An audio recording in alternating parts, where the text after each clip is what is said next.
Chapter 3607. Yun Shirshir was so excited and happy that he had taken the initiative to call her. For a moment, she was caught off guard. Just as she was about to hug him, the child in her arms suddenly pounced on her and hugged her tightly. His little hands hugged her tighter and tighter. "Mommy, Mommy, Yu missed you so much." Muyaja was also stunned. Yun Shirshir was also stunned. That familiar voice was enough to make her heart burn. Yun Shirshir hugged him even tighter in surprise. "Yu, you're back. Is that you? Yu." Gong Jie had told her about Yu's situation. Yu had dual personalities. One was the son of light, and the other was the son of darkness. One side was pure and innocent, while the other side was evil and cruel. Gong Jie said that Yu's memory had been sealed, but his first personality had been killed by his second personality. Perhaps his memory could be recovered, but the innocent and kind Yu of the past might not be able to come back. When Yun Shirshir first heard about this, she was shocked and flustered. She didn't know anything about dual personalities, nor did she know anything about the dark side. Her Yu was so pure and innocent. How could he be so cruel and cruel? But after that, she kept reading up on all kinds of information about dissociative identity disorder and dual personalities. There had always been many conflicts in the field of dissociative identity disorder. After all, the research in this field wasn't very deep. There weren't many patients with dissociative identity disorder in the world. However, some said that the first personality wouldn't be taken over by the other personalities. Some said that not only would the first personality be killed and taken over, but once another personality took over the body, the person would never be able to come back. Yun Shirshir was also mentally prepared that Yu of the past would never be able to come back. Even though Yu had changed and had become cold and reclusive, she didn't dare to ask for more if he could come back alive. As long as Yu was safe and by her side, she would do her best to take good care of him. Even if the Yu of the past couldn't come back to her side, she didn't care. But in her heart, she still hoped for a miracle to happen. Even though this process might be more difficult than carrying a child for 10 months, she wasn't afraid. She also hoped that the Yu of the past could come back to her side. "Yu, are you back?" Yun Shirshir. She was so excited that she hugged Yu tightly and burst out in tears. However, the crying of the child in her arms gradually stopped until it was dead silent and did not make a single sound. "Yu, oh, Yu. Yu, oh, you, oh. Of you, oh. Why are you crying?" Yu asked. Suddenly, he frowned and touched the corners of his eyes with his fingers. What he touched were the dried tears. What? Who was he crying to? Yu frowned strangely and wiped the tears away. Yun Shirshir looked at him nervously and didn't move. She tried calling out to him carefully, "Yu." Yu looked at her coldly. He didn't respond or reject her. Just like before, his face was cold and emotionless. Yun Shirshir's heart sank to the bottom of the abyss. Yu had disappeared again. Chapter 3608. How could this be? Yu. She thought that Yu was really back. She really thought that the gentle Yu from the past was back. But in the blink of an eye, he resumed his cold demeanor. How could this be? Yun Shirshir said anxiously, "Just now, it was Yu," she cried to Muyaja, her heart aching. "Just now, I heard Yu calling me mommy." Muyaja hugged Yun Shirshir's shoulders and kissed her forehead. "Shirshir, don't be like this. Don't be anxious. Didn't we agree to take it slow?" Yun Shirshir turned around and looked at the child in her arms. Suddenly, she pleaded, "Please. Let Yu come back, please. I want to see Yu. I want to see Yu." She didn't know what nonsense she was spouting. But her mind was in a mess. The only thing she could realize was that there seemed to be two souls residing in this child's body. One was the Yu from the past. The other was the Yu who had been given the name Gong Fan. She missed Yu. She wanted to see that Yu again and hear him call her mommy. She wanted that Yu to come back. All this while, she had been waiting patiently. But her hope had been dashed again. Her disappointed expression had undoubtedly agitated the child. The child looked at her coldly and finally said, "I'm not Yu." "Then let Yu come back, please?" She lowered her posture to the lowest possible level and was practically begging him with an incomparably pleading tone. The child suddenly felt frustrated. You. Hearing this name that didn't belong to him every day, his ears were about to grow calluses. So, this woman was being so gentle to him because she wanted to awaken that you? What she needed was you. Whether it was Yun Shirshir, Mu Yaja, or Yueao, what they needed was you, not him. What was laughable was that he was actually moved by her gentleness. He actually instinctively yearned for this warmth and tenderness. Instinctively, he wanted to rely on her, wanted to hug her. However, from the beginning to the end, he was treated as another you. What she needed, what she loved, and what she missed, was never him. All this while, he had been needed, cared for, and loved. It was all because they wanted to find the shadow of you in him. It was as if this body had always belonged to you, and he had been treated as an invader, occupying this body as an enemy. He had never been needed, or even rejected by them. Was he hated? Or rejected? He also wanted to try his best to adapt to the role of Yu. But he wasn't Yu. So, stop calling him Yu. The child was anxious and frustrated. He pushed her away forcefully. I've said it before. I'm not Yu. Yun Shirshir was pushed to the ground and her eyes were filled with shock. Mu Yaja also looked at him in disbelief. He didn't expect him to revert back to that cold and aloof self when he had just returned to the Mu family. The child was obviously losing control of his emotions. He stood up and his body swayed slightly. The child tried his best to stabilize himself and turned to look at Yun Shirshir. He said in disappointment and anger, "Don't call me that again. I'm not Yu, I'm not Yu." Chapter 3609. Yun Shirshir was heartbroken when she heard that. She immediately said, "You, don't say such silly things. How you not Yu? You're enough." Yu covered his ears uncontrollably and said in despair, "Don't call me that again." After he said that, he turned around and his slender figure disappeared into the bustling crowd. Yun Shirshir chased after him anxiously. However, it was too crowded. Yu was not tall and was very skinny. He managed to squeeze through the crowd. However, she was blocked by the crowd. What should we do? Mu Yaja held her hand and comforted her. Don't worry. He held her hand and followed the direction in which Yu had left. They pushed through the crowd and chased after him. Yu, the voices were still ringing in his ears. Yu closed his eyes tightly. His fragile body seemed to be on the verge of collapsing in the crowd. Don't call me that again. Don't. He finally calmed down. However, when he looked around, he was surrounded by the crowd. On the stage, rock music was playing intensely. The crowd was also excited by the explosive rhythm. Some of them sang loudly along with the music. Some of them screamed hysterically. Yu felt a little dizzy. He felt that the noise was getting further and further away. All he could hear was the buzzing of the crowd. Excuse me. Someone rushed over and pushed through the crowd. When he saw Yu in front of him, he pushed him hard.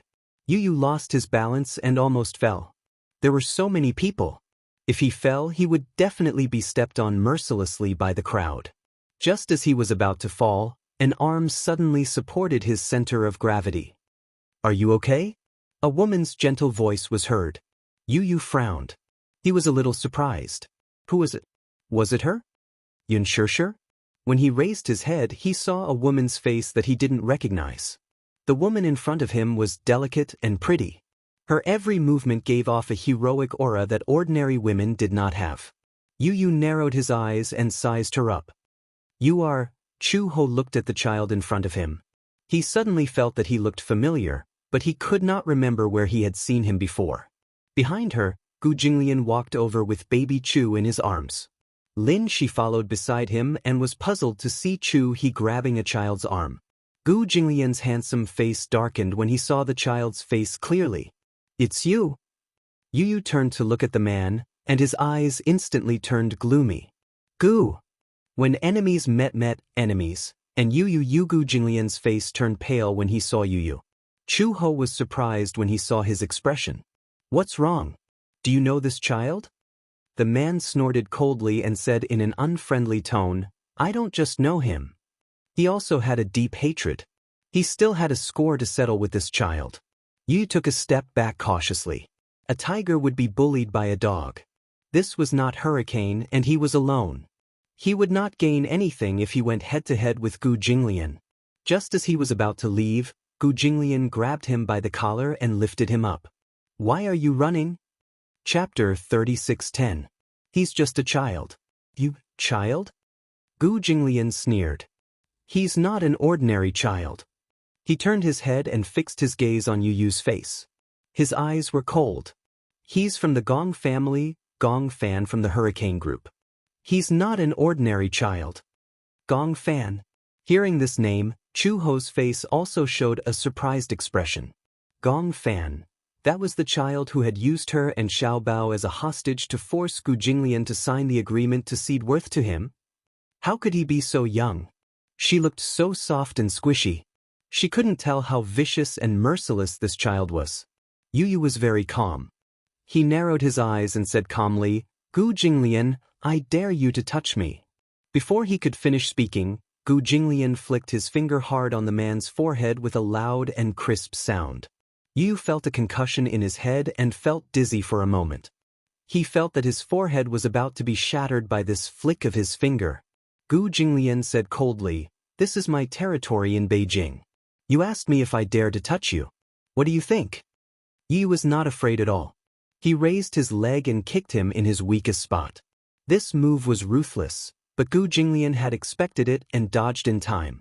This child was really ruthless. Was this kick going to end his lineage? Gu Jinglian would not let him off so easily. He kicked him in the butt. Yu Yu, who had nowhere to hide, took the full brunt of the kick. He frowned in pain, but he did not show it on his face and maintained his composure. Gu Jinglian. Before he could finish, Gu Jinglian pinched his face and pulled hard. Huh? Rumor has it that the ruthless successor of the Hurricane group, Gong Fan, is just SOSO without those mercenaries and bodyguards. However, this little guy was weak, yet he was still so arrogant. Who was he trying to show off to? Showing off in his territory? Was he courting death? In a hotel room next to the square, a gray-haired middle-aged man sat on the windowsill with a bottle of wine in his hand. He was drunk and on the verge of collapsing. If it weren't for the guardrails outside the windows of the room, he would have lost his balance and fallen. He picked up the wine bottle and took a big gulp. When he opened his eyes again, there was a terrifying murderous intent in them. In the square, the crowd was bustling with noise. The crowd danced to the music, getting high. However, the livelier the crowd was, the more the man felt indignant. Just last month he was fired by the company. Half of his life, he worked hard for the company, but all he got in return was a letter of dismissal. He lost his job, and his wife left him with their child. Just a few days ago, he saw his wife walking on the street with another strange man. They looked so sweet. Only then did he suspect that his wife had betrayed him. For so many years, he had suffered untold hardships. In order to support his family, he had been constantly on the move every day. In order to support his family, he had almost exhausted all his energy. In the end, what did he get in return? In exchange, he was chased away by the company and betrayed by his wife. Even his son refused to meet him. He had wanted to visit him several times, but his son avoided him. He even said that he would never acknowledge him as his father. What did he do wrong? Chapter 36:11. He looked down at the crowd in the square. Every single one of them was so happy. He then looked at himself. He was like an orphan who was abandoned by the world. Why did the world only give him endless despair when the others were so happy? The more he thought about it, the more he felt that it was unfair. Since the world had abandoned him, then don't blame him for taking revenge on the world. The man finished his glass of white wine in one gulp and took out an AK-47 from under the windowsill. He swayed as he crouched beside the windowsill. He held the gun and loaded it clumsily. Then he aimed the gun at the crowd and slowly pulled the trigger. He was already drunk. However, he did not need to aim in front of so many people. Every single one of them was worth it. Even if he died, he would not have lived in vain with so many people accompanying him to the grave. Suddenly, the man laughed arrogantly. Da-da-da-da. He pulled the trigger and fired wildly at the crowd.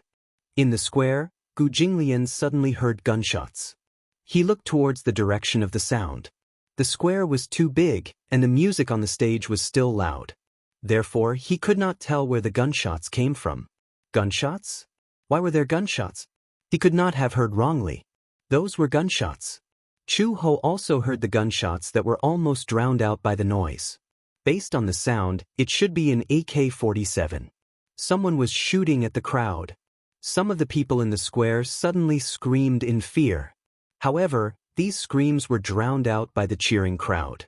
The singer on the stage still did not realize what was going on. He was still sweating profusely as he held the microphone and performed with all his might. Most of the people in the crowd did not realize that the Grim Reaper was quietly approaching. Therefore, everyone was immersed in the music. The sound manipulator also realized that something was wrong. He received a radio message saying that someone was shooting at the crowd and asked for the music to be stopped immediately. The sound manipulator immediately stopped the music. The staff went on stage and covered the singer as he left the stage. The music suddenly stopped. Da-da-da. Gunshots were heard not far away. It was very obvious. It's gunshots. What's going on? It's a terrorist attack. Someone is shooting at the crowd. Some people were hit by bullets. Some bullets pierced through their heads, some pierced through their shoulders, and some pierced through their chests. For a moment, the huge square was shrouded in blood and darkness. Seeing that their companions were injured, many people were so frightened that they screamed and cried. Help! Someone's injured, call an ambulance. However, at this time, most people were focused on running for their lives. How could they care about others? The crowd frantically rushed towards the exit. Many people who were shot and fell to the ground were once again trampled by the frenzied crowd. Some who were still breathing were directly trampled to death. Some were running for their lives, while others were crying. For a moment, the scene was chaotic and chaotic. Yu Yu's eyes flashed with astonishment when he heard the gunshot too. Someone opened fire? Chu Ho turned to look at Gu Jinglian. Get out of here. She immediately crouched down and carried Yu Yu. Gu Jinglian carried Xiao Bao and held Lin Shi's hand as they ran towards the exit of the square. Crouch down. Gu Jinglian ordered Chu Ho. Chapter 36:12. At this moment, Yu Yu suddenly thought of Yun Shirshir. She and Muyazhe were still at the square. But they were in danger. Yu Yu started to struggle. Let go of me. Gu Jinglian said angrily, Are you crazy? Do you want to die? Let go of me. Yu Yu said to Chu Ho, I want to go back. Chu Ho did not allow him to struggle and hugged him even tighter. It's too dangerous to go back. Quickly leave this place. Yu Yu said coldly, I don't need you to care about me. Let go of me. Impossible. Chu Ho had a strong sense of justice. No matter what, Yu Yu was just a child. She could not leave a child in such a dangerous place. Yu Yu grabbed her collar tightly. I said, let go of me. You don't have to be responsible for my life or death. As he said that, he kicked Chu Ho hard. Chu Ho felt the pain and almost fell down. This was a rare opportunity. Yu Yu broke free from her grip and ran towards the crowd after regaining his senses. Chu Ho turned around in shock. She could not believe it. Usually, a child in this situation, like Xiao Bao, would have panicked and run away. He would be so scared that he would hide in an adult's arms and tremble in fear. Even someone as calm as Lin Shi would obediently hold Gu Jinglian's hand and go with the flow. However, this child insisted on walking into the crowd. Did he not know that the gunman was lying in ambush in some corner and was shooting randomly at the crowd? The more people there were, the more dangerous it was. There was a possibility of being shot at any time. Moreover, bullets did not have eyes. No one knew how many bullets the shooter had in his hands. In such a big square, there were so many people. Everyone was a live target. It was obvious that this was a terrorist attack. There was no premeditated plan or target. It was purely for venting and revenge. Going back would be suicide. Gu Jinglian said coldly, "Don't bother about him. No one could stop a person who wanted to die." When he returned to the crowd, Yu scanned the crowd with his eyes. However, his height was limited. Just maintaining the center of the crowd and not being knocked down by the people running away in a panic was already exhausting. He looked around anxiously as he avoided the crowd. Just as he was about to shout, "Mom," his voice stopped abruptly. In his subjective consciousness, he was unwilling to be called this name. But now, if he didn't call them that, how would he find them and meet up with them? Where are they? Are they still in the square? No way. They must be looking for him everywhere. They must still be here. Yu couldn't care less anymore. She shouted at the top of her lungs, "Mommy! Daddy! Where are you?" He was like a small boat, desperately going against the flow of people, running towards the center of the square. "Mommy! Daddy!" He turned around and searched every face. Suddenly, he saw a familiar figure. He rushed forward and grabbed the hem of that person's shirt. "Mommy!" The woman turned around, but her face was covered in blood. She pushed his hand away almost instantly and ran towards the exit, following the flow of people. It wasn't her. Then where could she be? Yu was even more flustered. He continued to go against the flow of people.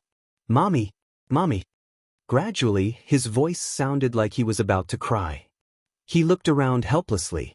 The lights on the stage were off. The square was plunged into a deathly silence. Chapter 36:13. Mommy, Yu kept searching in the crowd. He did not dare to look in one direction as he was afraid that he would miss something. However, just as he was looking deeper into the crowd, he heard gunshots. Not far away, the gunmen were still hiding in the dark and kept shooting at the crowd. Swoosh! Yu felt the bullet graze his hair. In the next second, an endless amount of hot blood suddenly splashed onto his face. The bullet mercilessly pierced the neck of a woman beside him. The woman fell to the ground. Yu was standing beside her. His warm body pressed her under him. Yu was shocked. He felt the world spinning around him. He could only feel a heavy body pressing on top of him. He tried to push her away, but the woman's body gradually turned cold. When he pushed her, her head flipped over, revealing a pair of empty and withered eyes. Because it was too sudden, she was hit all of a sudden. She even maintained a panicked expression on her face as she fled. There was no sign of life. Her face was as white as a sheet of paper.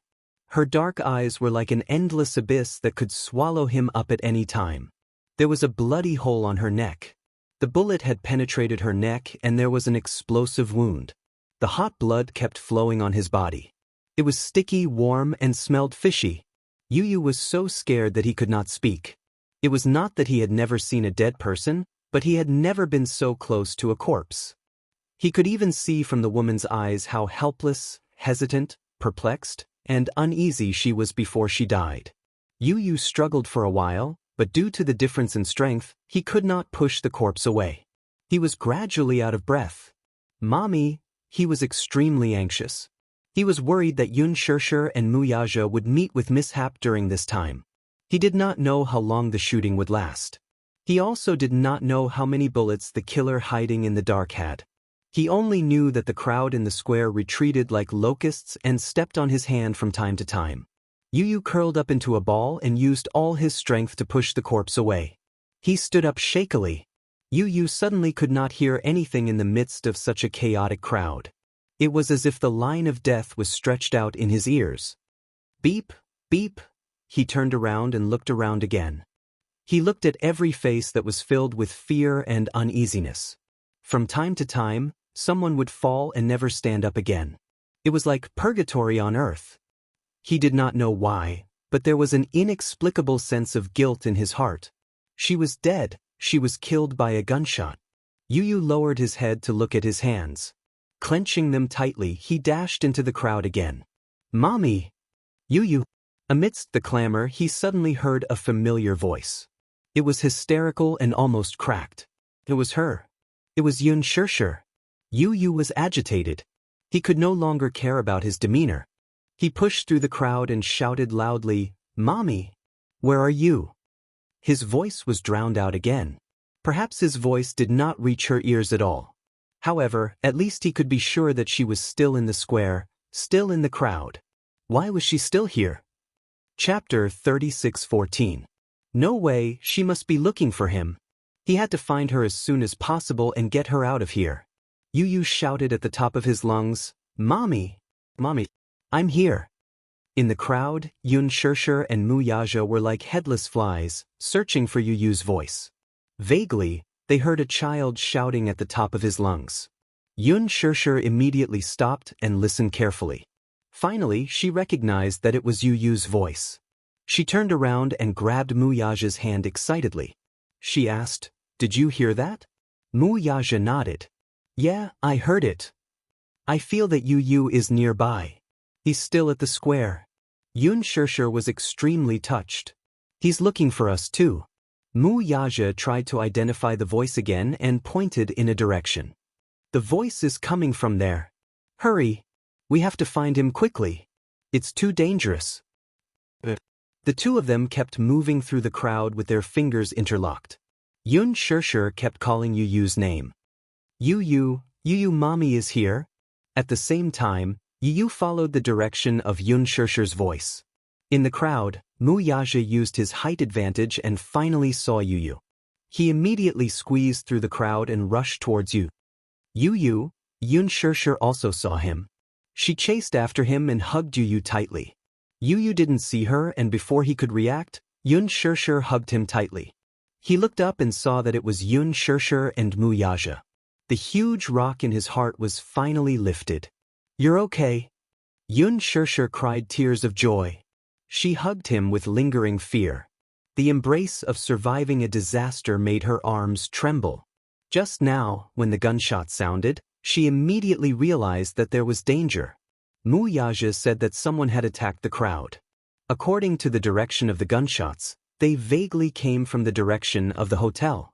He guessed that someone was probably hiding in the hotel room, shooting at the crowd with a machine gun or an AK-47. Yun Shirshir and Mu Yaja were worried that something might have happened to Yu, so they kept looking in the direction where Yu had run. Along the way, Yun Shirshir was extremely worried. Now, the scene was chaotic. The crowd was rushing toward the exit, and gunshots were constantly heard. Among the panicked crowd, people could be seen falling to the ground and being trampled on until they spat out blood. It was not hard to see that in the midst of the pushing and shoving, some people had fallen in front of the railing, and their shoulders had been pierced by the sharp railing. It was too scary. When Yun Shirshir thought that Yu might have been in such danger, she was anxious. Thank goodness. Thank God. Yu was fine. Yun Shirshir hugged Yu tightly. At this moment, gunshots were heard again. She screamed in fear and covered Yu as they lay on the ground. Mu Yaja also used his body to protect the mother and son. Looking around, he saw that the crowd was retreating. This meant that the density of the crowd was decreasing, and the possibility of them being exposed to the killers was increasing. They were in danger of being shot at any time. When the gunshots stopped, Mu Yaja held Yun Shirshir's arm and said, "We can't stay here for long. Let's go." As he said that, he helped the mother and son up and ran in the direction of the crowd. Chapter 36:15. He was very tall. Even if a bullet was fired at him, he would be the first to be hit. Yun Shirshir and Yu would definitely be safe. It was almost instinctive for him to want to protect them from harm. Yun Shirshir was in a panic and did not notice Mu Yaja's special position. Yu, on the other hand, was very sensitive and noticed it immediately. Mu Yaja was protecting them. Yu suddenly felt a strange feeling in her heart. Touched? Guilty? Mixed feelings. "Let's go this way." Mu Yaja pulled Yun Shirshir's arm while Yun Shirshir protected Yu. The three of them ran towards the crowd. The police sirens were heard. The police cars and ambulances were alerted and rushed over. On the other side of the square, there was a big crowd on the street facing the road. Everyone had scattered here and left the square. This was a temporary safe zone. You saw many people either kneeling on the ground or lying on the ground. They were hugging their heads and crying. Many of them were injured.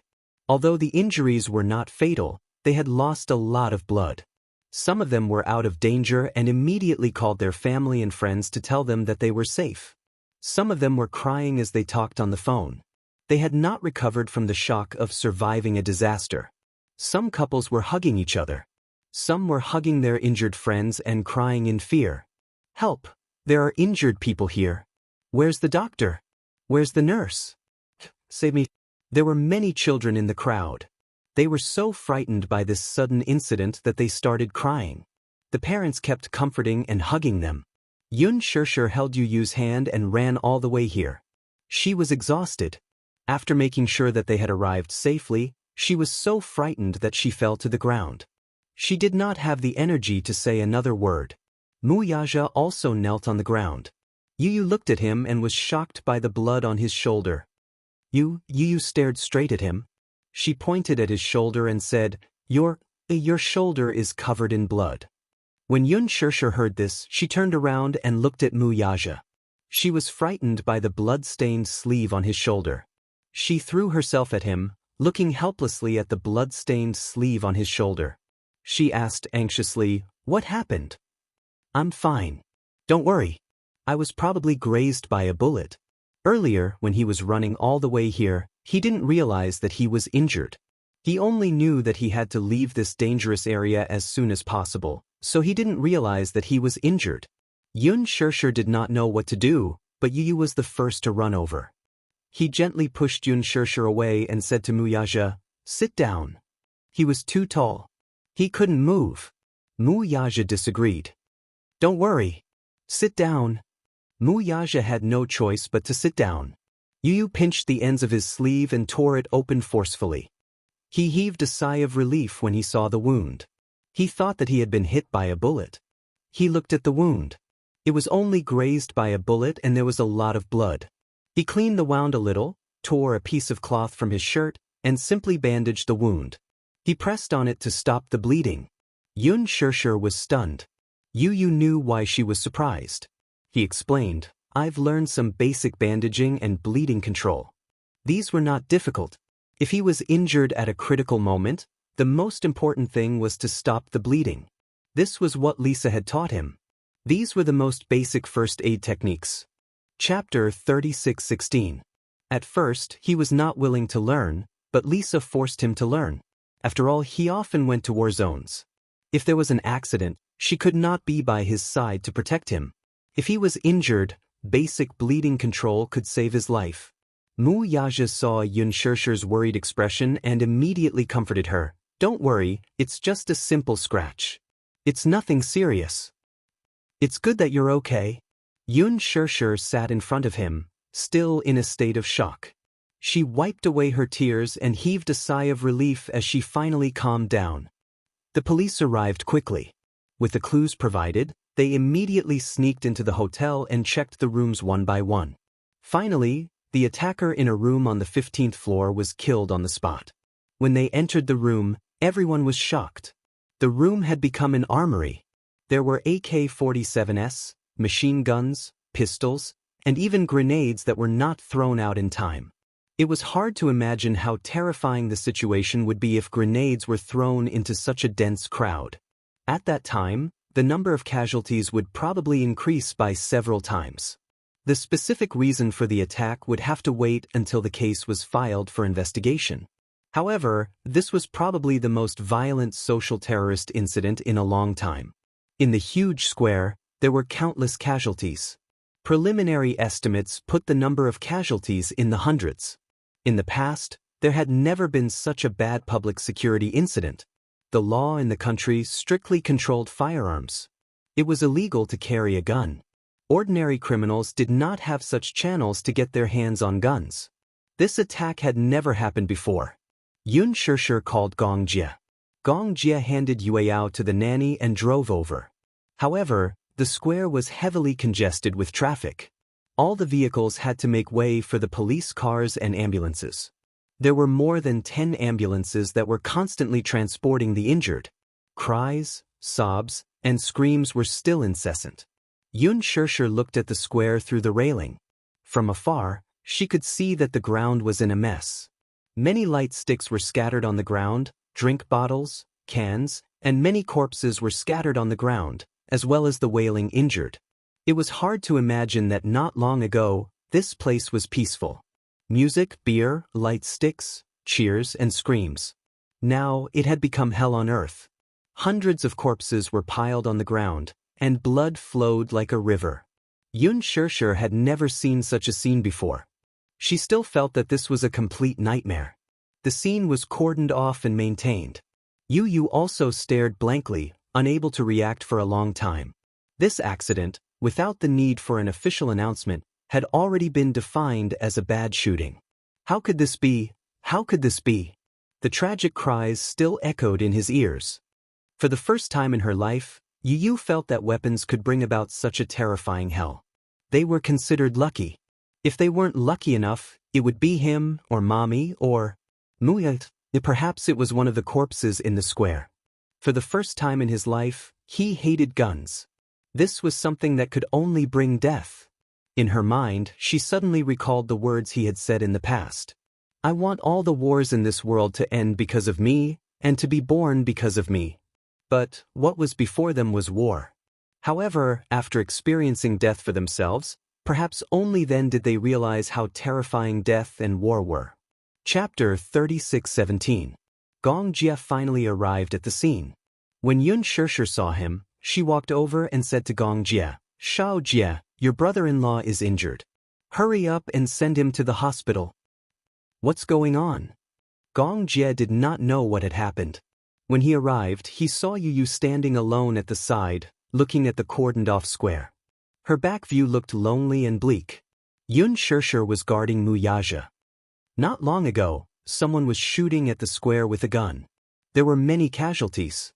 Gong Jie questioned, Where's the ambulance? I saw many ambulances coming here. Yun Shirshir shook her head and said, There are too many injured people. Those who are seriously injured take priority.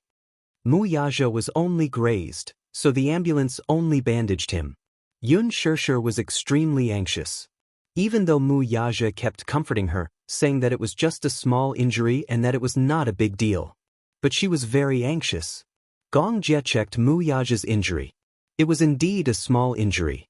Once the bleeding stopped, it would not be a big deal. A graze from a bullet would not leave any scars. He also said, Shirshir, don't worry too much. I've taken a look. It's really a small injury. Seeing that Gong Jie also said so, Yun Shirshir was relieved. When Muyaja said that it was a small injury, she thought that he was afraid that she would be worried and comforted her, so he said that. Gong Jie understood the situation and was a little surprised when he found out what had just happened. The security in Beijing is very good. Why would there be a shooting incident for no reason? Yun Shirshir was also confused. Yu suddenly turned around and said coldly, It's probably to take revenge on society. When Gong Jie heard this, he did not say much. He only said, Get in the car. Even if it's just a minor injury, it still needs to be treated as soon as possible. Muyaja nodded and stood up. He said to Gong Jie, Don't go to the big hospital in the city center. There are a lot of injured people there. With this wound, any hospital will do. All right. The three of them got into the car, and Gong Jie drove them to a relatively remote area. They randomly found a medium-sized hospital. The way in was very congested, but the way out was much wider. The ambulance prioritized sending the injured to the nearest hospital. Therefore, the few big hospitals near the city center were all overcrowded. In comparison, although this hospital was a little out of the way, it was fortunate that there were not many people. Soon, the queue was filled. While Muyaja was treating his wounds, Yu bumped into Gu Jinglian again in the corridor. Who would have thought that the two of them would be so fated to be admitted to the same hospital? Gu Jinglian was not injured. The one who was injured was Lin Shi. When he was leaving with the crowd, he got a small cut on his arm by a fallen railing. He needed a few stitches.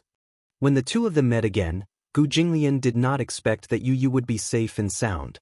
When he saw Yu running against the crowd to the center of the square, he thought that he must have been killed. Even if he could dodge the bullets, he would not be able to dodge the crowd. He was afraid that he would suddenly fall and be trampled by the crowd. There were so many injured people. Some of them were shot by the bullets, while most of them were trampled by the crowd when they fell. Some of them were not injured, but many of them were trampled to death when they fell in the crowd. When Gu Jinglian saw Yun Shirshir sitting behind Yu, he immediately understood why he was in such a hurry to come back. He was looking for someone. Chapter 36:18. He did not expect the cold and heartless child to have such a soft side. Gu Jinglian was a little surprised. When Yu saw Gu Jinglian, he lowered his head and did not say anything. Gu Jinglian crossed his arms. "Why, don't you recognize me?" When Yun Shirshir heard the voice, she looked up and saw Gu Jinglian. Her eyes widened in surprise. She recognized him. Gu Jinglian, the head of the Gu family in Beijing. He was also Gu Xingzi's elder brother. Why was he here? Yu suddenly stood up and walked in front of him. He said coldly, "If there's anything, don't talk about it here." With that said, he tugged at his sleeve and led him to a corner. When he turned around, Yu's gaze was filled with hostility. "Gu Jinglian, what exactly is it that you're haunting me like a ghost?" Gu Jinglian crossed his arms in front of his chest calmly. "What do I have to do with you, Gong Fan? We haven't settled the score between us yet." "What score?" "The matter in North Africa is not something that can be forgotten so easily." Gu Jinglian said expressionlessly, "Werther is the core of the Gu family in North Africa. You used those despicable methods to take it away from me. How are we going to settle this score?" "Despicable? You did not think much of it." He said faintly, "Gu Jinglian, don't make yourself sound so noble. I don't need to mention how you got that piece of land in Werther, right? That piece of land in Werther used to belong to Hurricane. In order to get that piece of land, the Gu family did not necessarily use honorable methods. Now, he was saying that he was despicable? So what?" He only looked at the results and did not ask about the process. Gu Jinglian sized him up silently. Suddenly, he squatted in front of him and said slowly, "I have to say, you're really impressive to have such skills at such a young age. However, I did lose the matter in North Africa. I have no objections. However, I hope that you won't go against me in the future." He paused for a moment and said with some difficulty, "After all, you're just a child. If I'm too harsh on you, I'll be going too far." The boy's lips curled into a smile when he heard that. "I also hope that you won't go against me. Otherwise, I will also feel very embarrassed to have you suffer so much." The two of them had similar auras, so it was difficult to determine who was superior. Gu Jinglian's thin lips twitched slightly. The capital city had always been a place of strife, and there had never been a lack of open and veiled struggles. However, since Mu Yaja married Yun Shirshir, withdrew from the strife, and focused on his family, the Xinyu Financial Group's aggressive expansion had also been restrained a little. Without such a strong opponent, Gu Jinglian could not help but feel bored. Still, with a powerful up-and-coming talent like Yun Tianyu around, it would not be too boring for her. Gu Jinglian stood up, touched his head provocatively and turned to leave. Yu watched his back coldly and returned to Yun Shirshir's side. At this time, Mu Yaja's wound had been treated. Seeing him appear out of nowhere, he asked suspiciously, "Where did you go just now?" Yu turned his face away and did not say a word. It was as if he had returned to the day when he had just returned to the Mu family and locked himself in his own world, as if he was isolated from the world. Mu Yaja was stunned, but he smiled. He understood his son's character. He was arrogant, sharp-tongued, and insincere. Chapter 36:19. He heard Yu calling him Daddy. He heard Yu calling him Daddy. His heart was burning with anxiety. That was enough. At least it proved that his Yu had never left. Mu Yaja suddenly hugged Yu from behind and lifted him up. Yun Shirshir saw this and couldn't help but say angrily, "You're injured and you're still so restless." However, Mu Yaja said, "It's nothing. It's just a small injury." He bent down and gently kissed Yu's forehead. Yu's face instantly heated up. He turned his face away awkwardly to avoid him. With an unnatural expression, he said, "What are you doing?" "Carrying my son." Mu Yaja saw that Yu was blushing adorably. He lowered his voice and whispered in his ear, "Just now at the square, you were so anxious to call me Daddy. Now you're acting as if you don't care.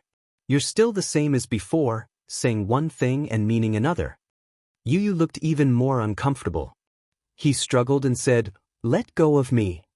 As he struggled slightly, Muyage's face showed a hint of pain. Ouch, it hurts. Yu was nervous for a moment. He thought that his struggle had affected his wound. For a moment, he didn't dare to move. Muyage saw this and snickered in his heart. Beside him, Yun Shirshir and Gong Jie looked at each other and snickered in their hearts. This proved that Yu was still the same as before. Although he was awkward, he still knew how to care for others. On the island, the sea breeze danced. Mu Yichen suddenly woke up from his nightmare. Outside the window, the sun was already shining brightly. It was a dream.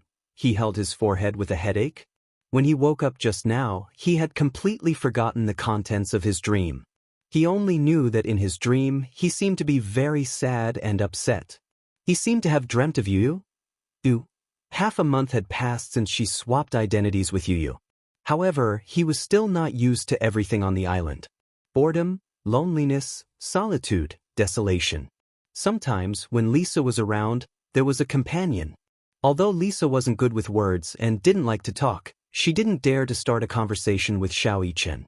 She always acted indifferent. However, regardless of whether she liked to talk or not, at least she had someone to keep her company. When Lisa was not around, Xiao Yichen had developed the ability to communicate with objects. Sometimes, he would talk to himself while walking. Ask and answer questions to yourself. If he didn't do that, he wouldn't know how to prove that he was still alive. Apart from breathing, thinking, and talking, Xiao Yichen felt like he was about to go crazy from boredom on this island. Lisa secretly gave him a tablet. With the tablet, when Xiao Yichen was bored, he would play games on the tablet to pass the time. He downloaded a pet training game called Pet Manor. In the game, he could adopt pets, build a pet manor, raise pets, and even talk to them. After training, the pets could even understand his commands and respond accordingly. He had a French bulldog named Yu and a ragdoll cat named Lisa. One day, Xiao Yichen held the tablet and talked to Yu. Lie down. On the screen, the cream-colored French bulldog lay down obediently. It stuck out its tongue and tilted its head to look at him. Xiao Yichen rubbed its round head and barked again, Yu. The bulldog barked in joy. Chapter 36:20. The bulldog barked in joy. Woof. What's 1 plus 1? The bulldog hesitated for a few seconds and barked a few times. Xiao Yichen continued, What's 3 plus 9 to 4 plus 15 to 80 plus 2? The bulldog was stunned and looked at him in confusion. Xiao Yichen was amused and laughed out loud. Look, you don't even know how to add and subtract such simple numbers. You always say that I'm an idiot, but I think you're the idiot. Idiot Yu. The bulldog understood the word, idiot, and lay on the ground weakly, revealing an innocent and pitiful expression. The ragdoll cat, Lisa, walked past Yu gracefully and curled up into a ball in the cat bed. Xiao Yichen said again, Lisa, come here. The ragdoll cat licked her paws and turned her head lazily to look at him. However, she seemed indifferent and ignored him. Xiao Yichen said unhappily, Lisa, come here. Be good and listen to me. Only then did the ragdoll walk gracefully to the screen and sit beside Yu, with a noble and inviolable look on her face. Xiao Yichen said, lie down. Meow. Lisa meowed lazily but did not move. In this game, cats were the hardest to tame. Cats were arrogant, cold, clingy, indifferent, affectionate, and distant. They were especially hard to tame. So far, Xiao Yichen had only learned one trick. Scratch him. Upon hearing this, Lisa turned around and swiped her claws at Yu. She was shockingly fierce. Haha. Xiao Yichen was amused by this scene and laughed until he was rocking back and forth. When he looked up, he saw the real Lisa's cold face. Xiao Yichen was scared out of his wits. He froze and did not dare to move. Lisa put the tablet on the table and asked in a neutral tone, Is it fun? It's okay. He scratched his face. Yeah, it's just to pass the time. Is this game very fun? Xiao Yichen said awkwardly, It's okay, I guess? Lisa glanced at him expressionlessly and her gaze fell on the screen. That noble ragdoll cat. At least he knew what was good for him. She was set to be a ragdoll cat. If she was set to be a dog, she would scratch him.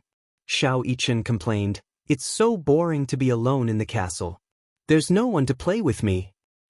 Are you still a 3-year-old child? Do you still need someone to play with you? Although I'm not a 3-year-old, I'm still a kid. Xiao Yichen tugged at Lisa's sleeve and begged, Lisa, play with me, okay? Let's go pick up seashells and make wind chimes. Gong Xiaoying will be here tomorrow. Lisa suddenly said. Xiao Yichen's expression froze. He stared at Lisa in astonishment and said suspiciously, Didn't you say that Gong Xiaoying usually doesn't come here? That's under normal circumstances. Lisa continued, You haven't left the island for a long time and there hasn't been any news from you. Of course, Gong Xiaoying will come and check on you. You have to remember that no matter what, you can't give yourself away when Gong Xiaoying comes tomorrow. What will happen if I give myself away? Xiao Yichen thought to himself, This Gong Xiaoying is my grandfather after all. Even if I give myself away, he won't say that he will slit my neck with a knife, right? Lisa said, If my identity is exposed, I will die. Xiao Yichen was speechless. Chapter 36:21. Xiao Yichen was shocked. Would Lisa be in trouble if his identity was exposed? Gong Xiaoying was so cruel. It seemed like his grandfather was not cute at all. Xiao Yichen felt wronged and said, I'm innocent. I don't care. Lisa grabbed him by the collar and said coldly, So I'm warning you, if you expose yourself, I won't let you off. Then, how can I not expose myself? Xiao Yichen spread his hands and said, You and I talk like each other, how can he recognize us? It's fine if you don't talk, but once you do, you expose your IQ. After a pause, Lisa continued, How can a leader who founded the Hurricane Group be so stupid? Besides, do you think he doesn't know that your mommy gave birth to twins? Not only does he know, but he also knows the biggest difference between you and Yu. Yes, she admitted. Yu and Xiao Yichen really looked alike. However, this did not mean that they would not be exposed in front of a sly old fox like Gong Xiaoying. Xiao Yichen was curious and asked, What's the difference? Lisa said coldly, One is talkative, the other is quiet. He was caught off guard. Xiao Yichen felt wronged. He did not think that he was a talkative person. Why did everyone say that he was talkative? Anyway, when he comes, you should talk less, eat less, and make less facial expressions. Xiao Yichen did not understand. I can understand if you want me to talk less and make less facial expressions, but why should I eat less? Lisa said expressionlessly, Yu eats very little, he doesn't eat as much as you. Usually he only eats a few meals, but you ate 3 big bowls at once. It would be strange if he didn't suspect anything. Xiao Yichen felt that what she said made sense. All right, he won't be here for long anyway. Although he won't be here for long, you can't let your guard down. Understand? Xiao Yichen saluted and said lazily, Yes, sir. Isn't it just eating less, talking less, and making fewer expressions? I might as well lock myself in my room. Lisa raised her chin and said, In fact, Yu has always been like this. He rarely leaves his room, so when he comes, you better stay in your room and don't go anywhere, okay? Got it. The next day, Xiao Yichen woke up early and ate 2 big bowls of rice before Gong Xiaoying arrived. However, by noon, Gong Xiaoying was still nowhere to be seen. Could it be that he wasn't coming? Xiao Yichen thought excitedly that it would be best if she didn't come. It would save him the trouble of pretending to be Yu. In the afternoon, while he was taking an afternoon nap, he vaguely heard the sound of the door closing. Then he heard Lisa and Alice's voices. Xiao Yichen turned over and squinted his eyes. Lisa, is he here? Master, young Master Fan is still taking an afternoon nap. Lisa didn't answer him immediately but said this instead. Xiao Yichen frowned and opened one of his eyes. However, he was surprised to see that the bed was surrounded by a crowd. He sat up in surprise, only to see Liza and Alice staring at him nervously and giving him meaningful looks. Xiao Yichen snapped out of his daze and glanced at the other side of the bed. He saw a man in his 50s standing in front of the window. He was wearing a suit and a military-style waistcoat. He was tall and handsome, but when he looked at him, his aura was intimidating. Chapter 36:22. He recognized that this man with a strong aura was Gong Xiaoying. His grandfather. Little Ichen immediately retracted his expression and put on an extremely cold expression as he stared at him in a daze. Gong Xiaoying looked at him and then at Alice. "How's his condition?" Alice immediately replied, "He's almost recovered. After a year of recuperation, the functions of his organs are basically the same as a healthy person's." Xiao Yichen lowered his head silently. His cold expression was no different from Yu Yu's. Lisa's heart finally settled down. Gong Xiaoying came too suddenly. She had originally thought that something had happened at the last minute, so she cancelled her trip and wouldn't be coming. She didn't expect Gong Xiaoying to come so suddenly. She wasn't mentally prepared for it. Xiao Yichen was taking an afternoon nap, so Gong Xiaoying asked to see Xiao Yichen. She was worried that Xiao Yichen would be in a daze and wouldn't be able to react in time, so she told him that he was resting. However, Gong Xiaoying insisted on seeing him. She couldn't stop him, so she led him into the room uneasily. Fortunately, Xiao Yichen reacted quickly. Even though he had just woken up and was confused, he wasn't so muddle-headed that he would give himself away. Gong Xiaoying sat down on the side of the bed and said slowly, "Why didn't you call me?" Xiao Yichen looked up at him, but his mind skipped a beat. Lisa didn't mention how Yu usually addressed Gong Xiaoying. "Old master?" Or "grandfather?" Lisa hurriedly said, "Young master Fan hasn't woken up yet." Gong Xiaoying laughed when he heard that. "Even if he's still asleep, he can't have forgotten how to address me, right?" Xiao Yichen's heart suddenly felt uneasy. In the Gong family, etiquette was very important. When a junior met a senior, they would greet them. This was etiquette. Gong Xiaoying valued etiquette. Even the arrogant Gong Jie would have to greet his elders respectfully when he returned to Gong Xiaoying. There was a clear distinction between seniority and inferiority. Xiao Yichen glanced at Lisa and noticed that she was clenching her fists nervously. For a moment he also felt uneasy. "Outer," he called out tentatively while cautiously looking at Lisa to observe her expression. Seeing that Lisa did not express any strange attitude, he knew that calling him Grandpa was the right thing to do. "Grandfather," he called out in a low voice. Gong Xiaoying smiled in satisfaction. He patted his head and asked gently, "Are you still asleep?" Xiao Yichen lowered his head and nodded lightly. Gong Xiaoying smiled and said, "Sleep a little longer." When Xiao Yichen heard that, he felt as if he had been granted amnesty and fell straight onto the bed. He wished that he could avoid having to deal with Gong Xiaoying. It was simply a blessing that he could continue sleeping. This way, he would not have to rack his brains to think of a way to not expose himself. Gong Xiaoying lowered his body and covered him with the blanket. Then, he stood up and walked out of the room. Before Lisa left, she whispered in his ear, Yu is very respectful to old master. You must not give yourself away." Lisa then left with a peace of mind. Xiao Yichen lay in bed until nighttime. When it was dinner time, he could no longer escape. Xiao Yichen then left the room and walked into the dining room. At that moment, everyone was seated at the table, including Gong Xiaoying. Chapter 36-23. However, he pretended to be calm as he walked to the table and sat down. He picked up his cutlery and buried his head in his food. Gong Xiaoying suddenly put down his cutlery and asked, "Some time ago, you took over Werther's piece of land. I didn't expect you to be able to take it back from Gu Jinglian. You're not simple." Xiao Yichen was stunned but didn't say anything. Gong Xiaoying continued, "The factories on that piece of land will probably all be leveled soon. When do you plan to carry out the experiment that you came up with?" Xiao Yichen was speechless. Experiment? What was an experiment? What was Werther? Gong Xiaoying said a bunch of terms that he didn't understand. How could he possibly answer this? How was he supposed to answer? Didn't they say that it would be fine as long as he ate less, spoke less, and made fewer expressions? How was he supposed to answer such a difficult question?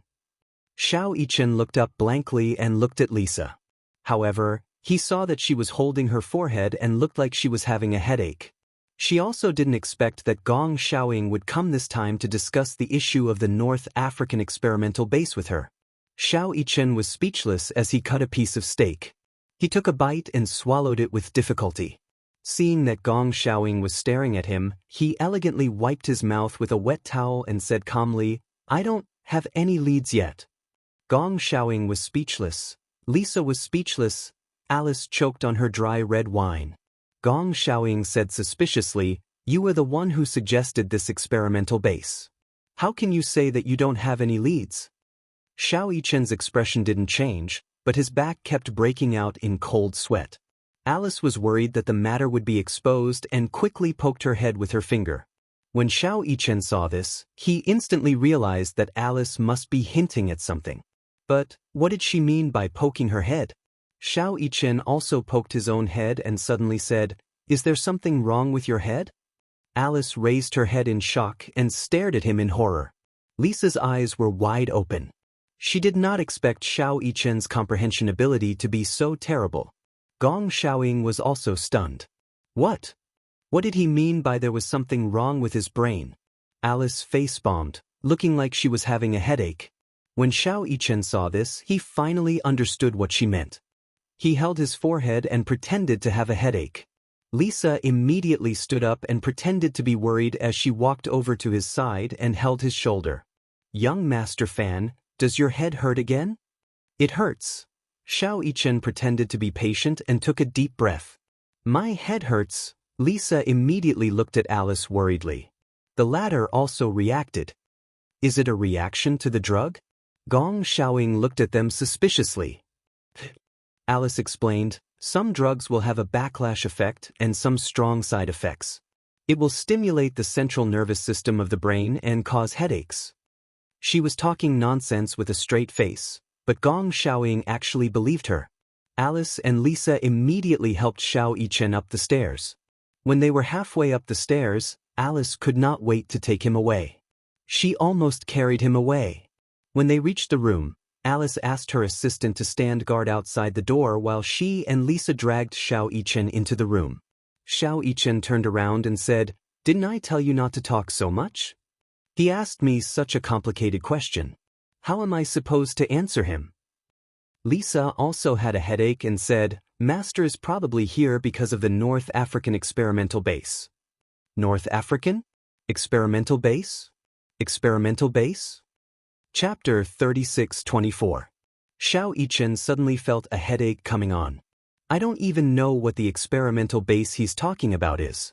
Lisa explained, "Not long ago, you bought a piece of land in North Africa. He wanted to make use of the favorable environment there to develop an electromagnetic experimental base."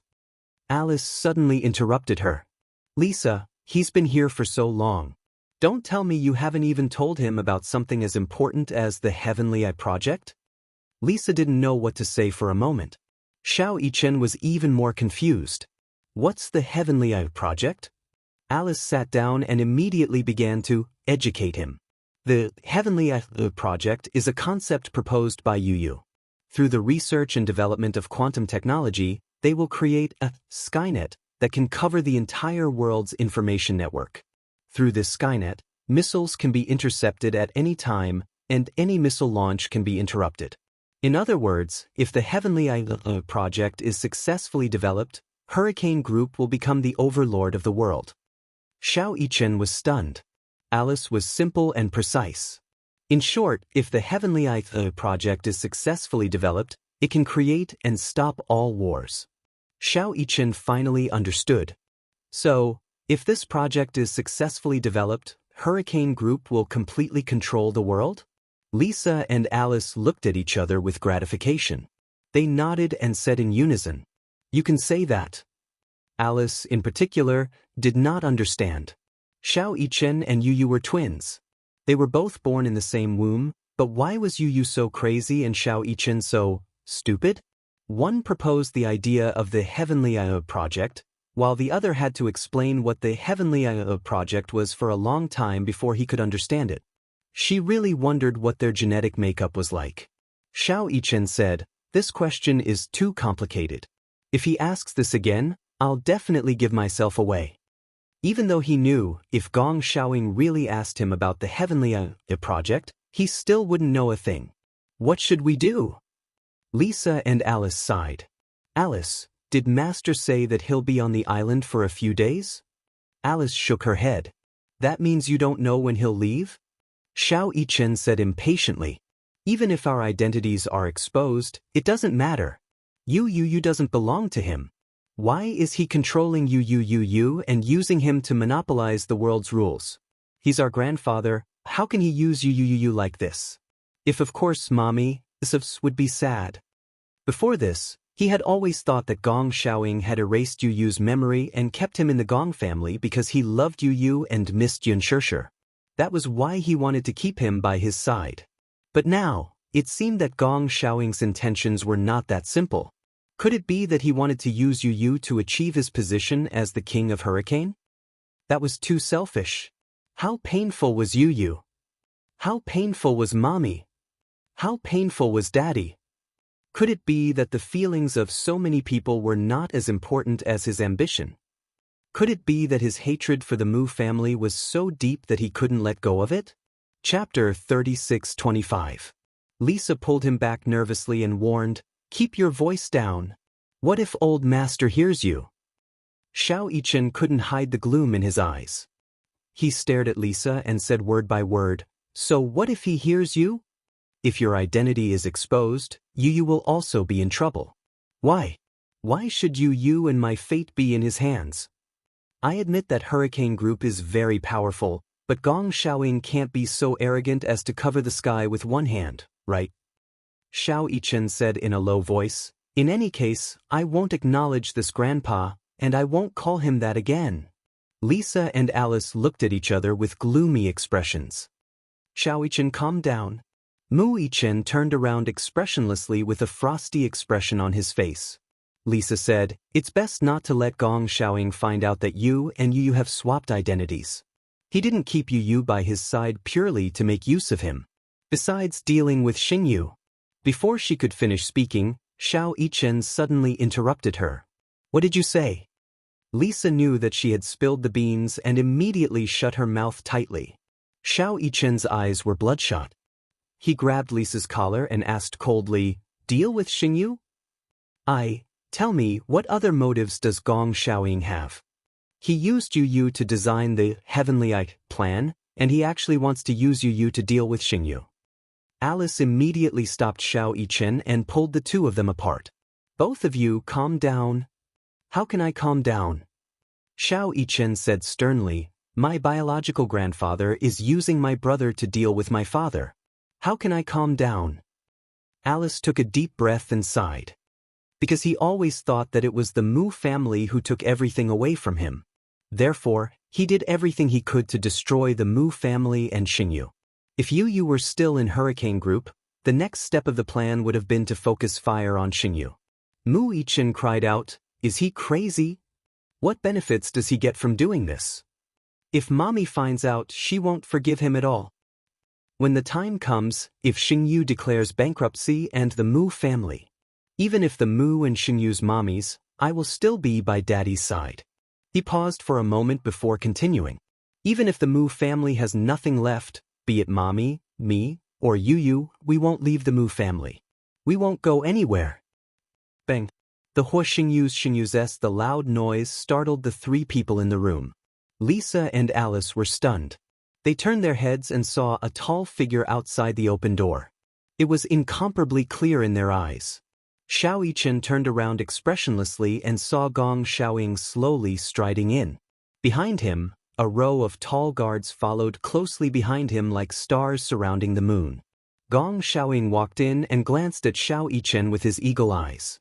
He said coldly, "What a good, not going anywhere. It looks like your family of four is really loving." "You're wrong. It's not a family of four, it's a family of five." Gong Xiaoying was surprised when he heard this. What? Chapter 36:26. Gong Xiaoying's pupils constricted, but he soon broke into a smile. He calmed down and sized up Xiao Yichen. His words were sharp. "You're Mu Yichen?" Mu Yichen did not reply to him. He only glared at him coldly, clearly regarding him as an enemy. His eyes were full of hostility. Gong Xiaoying's eyes narrowed slightly. "Why is he here? Where's Gong Fan? Didn't I ask you to guard him?" Right from the start, he was acutely aware of the differences between Xiao Yichen and Yu Yu. Even though Xiao Yichen was deliberately imitating Yu Yu, be it his expression, tone, or style of doing things, it was hard not to leave traces behind. Xiao Yichen was Xiao Yichen. Yu Yu was Yu Yu. Both of them were unique, and no one could imitate them. Gong Xiaoying discovered the clues at one glance. At the dining table, he deliberately probed Xiao Yichen, who was caught off guard, and finally gave himself away. He was shocked, but he did not show it on his face. It was only when Xiao Yichen went upstairs that he followed him in puzzlement. Separated by a door, he could vaguely guess the whole story. The two children had been swapped. Yu Yu was no longer on this island, and the person in front of him was not Yu Yu but Mu Yichen. Gong Xiaoying did not expect things to turn out this way. He was extremely shocked. Xiao Yichen said expressionlessly, "Yu Yu has a name. He's called Yun Tianyu, not Gong Fan. Yu Yu doesn't care about the lousy name you gave him. The real Yu Yu will only recognize the name Mommy gave him." Lisa saw the drastic change in his expression and immediately stood in front of Xiao Yichen protectively. She said nervously, "Master, I'm sorry." Did they switch? Gong Xiaoying raised his hand and ruthlessly slapped him across the face. Lisa was slapped in the face. Her body shook violently, but she did not fall down. She clenched her fists, raised her head, and said through gritted teeth, "Master, I'm sorry." Gong Xiaoying bellowed, "No buts." But it was another vicious slap to the face. Lisa finally lost her balance and fell to the ground. She covered her burning cheeks, but immediately stood up. Without saying a word, she was ready to accept Gong Xiaoying's punishment. "Master, I'm sorry." Gong Xiaoying raised his hand again and slapped her cheek. Lisa calmly closed her eyes, but after a long time, the slap did not land. She opened her eyes in surprise, only to see Xiao Yichen holding Gong Xiaoying's wrist tightly. Gong Xiaoying was so strong, but under his grip, he did not move an inch. "You're not allowed to hit her," Xiao Yichen said coldly. "This has nothing to do with her. It's my idea." Gong Xiaoying sized him up coldly. "Your idea?" He did not believe that this child was smart enough to come up with such a plan to switch identities. Gong Xiaoying's bewildered gaze landed on Alice, and the latter took a step back in shock. Gong Xiaoying's sinister gaze was like an eagle's beak, making one tremble in fear. "Lock them up." At Gong Xiaoying's command, the bodyguards behind him rushed towards Alice and Lisa. One of the men had just grabbed Alice's arm when Xiao Yichen leaped up and delivered a flying kick to the man's elbow. Chapter 36:27. The back of his head hit the ground. The strong impact was like a magnitude 10 earthquake. No matter how iron-blooded a man was, he couldn't bear such intense pain and cried out in pain. Xiao Yichen kicked him a few meters away and shouted, "Who dares to touch them? Whose hand did I break?" Gong Xiaoying snorted. "You think you can go against Hurricane? You're overestimating yourself." Xiao Yichen laughed coldly. "Yes, I'm overestimating myself. Indeed, I'm just a child. I can't do anything to Hurricane." He laughed evilly. "Will you kill me? In other words, unless you kill me, I won't let you touch the people I want to protect." Gong Xiaoying was stunned. He didn't expect a child to ask such a question and have such willpower. His words were a threat, a provocation, contempt, and disdain. Indeed, no matter what, he wouldn't lay his hands on his own grandson. Even if Xiao Yichen looked down on him and disdained him, the two of them were connected by blood. However, Gong Xiaoying wouldn't allow anyone to challenge his authority. "Take them down and lock them up." Just as Gong Xiaoying finished speaking, more than 10 mercenaries behind him rushed forward and surrounded Alice and Lisa. He didn't believe that Xiao Yichen could defeat so many of his men. Xiao Yichen looked coldly at Gong Xiaoying and stood in front of Lisa to protect her. Lisa immediately pushed him away forcefully. "Don't worry about me. I didn't fulfill my responsibility. This is the punishment I deserve. I'll take responsibility for my own actions. I was the one who swapped you. Even if I was wrong, it's my fault.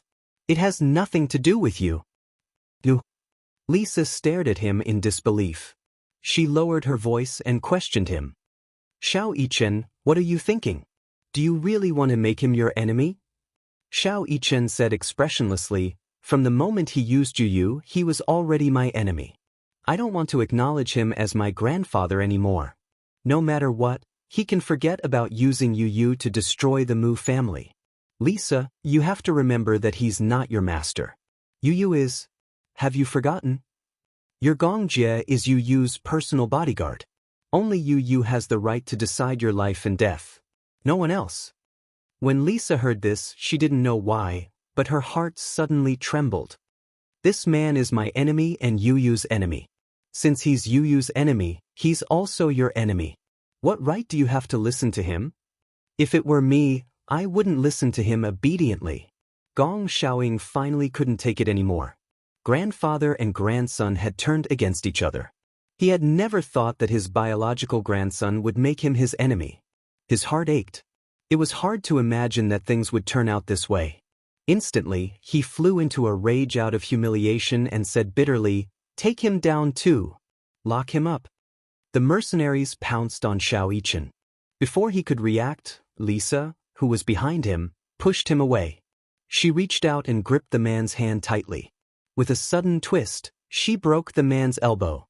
The mercenaries surrounded them from all directions. Lisa and Xiao Yichen stood back to back as they dealt with the incoming mercenaries and bodyguards. Their teamwork was flawless. Chapter 36-28. Gong Xiaoying did not expect a child's ability to be so terrifying. Xiao Yichen and Lisa had their backs to each other in tacit understanding. Facing the enemies coming at them from all directions, they threw punches, hooked kicks, and sent flying kicks. Their coordination was amazing and flawless. An adult weighing more than 100 kilograms was sent flying by Xiao Yichen, who was not even 10 years old. He was sent flying. What kind of terrifying leg strength did he have to be able to send an adult flying so far with just one kick? Gong Xiaoying retreated half a step in shock. At that moment, he saw Xiao Yichen grab a man by the collar and throw him harshly against a cabinet. With a loud thud, the cabinet fell to the ground. Under Lisa's cover, Xiao Yichen rushed to Gong Xiaoying and grabbed him by the collar. He coldly ordered, "Prepare a boat for me. I want to leave this place." "Don't even think of leaving unless you return Gong Fan." Mu Yichen sneered. "I don't know who Gong Fan is. I only have a younger brother, and his name is Yun Tianyu. Unless you kill me." Gong Xiaoying arrogantly raised his chin and enunciated each word clearly. "Otherwise, don't even think of leaving this place." Mu Yichen narrowed his eyes. At this moment, countless armed mercenaries rushed over from behind. There were hundreds of bodyguards stationed on the castle. When they saw this scene, they thought that it was Mu Yichen who had kidnapped Gong Xiaoying. They were so shocked that they immediately raised their guns and aimed at Mu Yichen. Lisa saw this and rushed over to protect Mu Yichen. "Don't shoot. This is Master's grandson. Don't shoot." The mercenaries did not put away their guns, though. They only listened to Gong Xiaoying's orders. Therefore, they did not listen to anyone else's words. Gong Xiaoying was very calm and coldly ordered, "Put away your guns." Only then did the mercenaries put away their guns.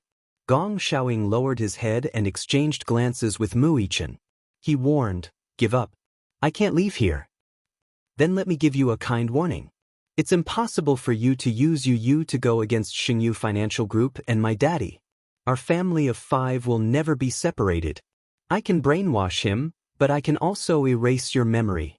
I'm warning you, if you dare to leave this place, I will erase your memory, just like Gong Fan." "I told you he's not Gong Fan." Mu Yichen was so angry that he laughed. "If you're such a person who likes to force your will on others, who likes to manipulate the fate of others, then you don't deserve to be my grandfather, and you don't deserve to be my grandfather. You don't deserve my mommy to acknowledge you as her father." Mu Yichen glared at her. Lisa, who was watching from the side, was stunned. Only then did Gong Xiaoying react and look at his palm. Just now, when he lost control of his emotions, it was this hand that slapped him hard in the face. He hit him. He had used this hand to hit his own grandson.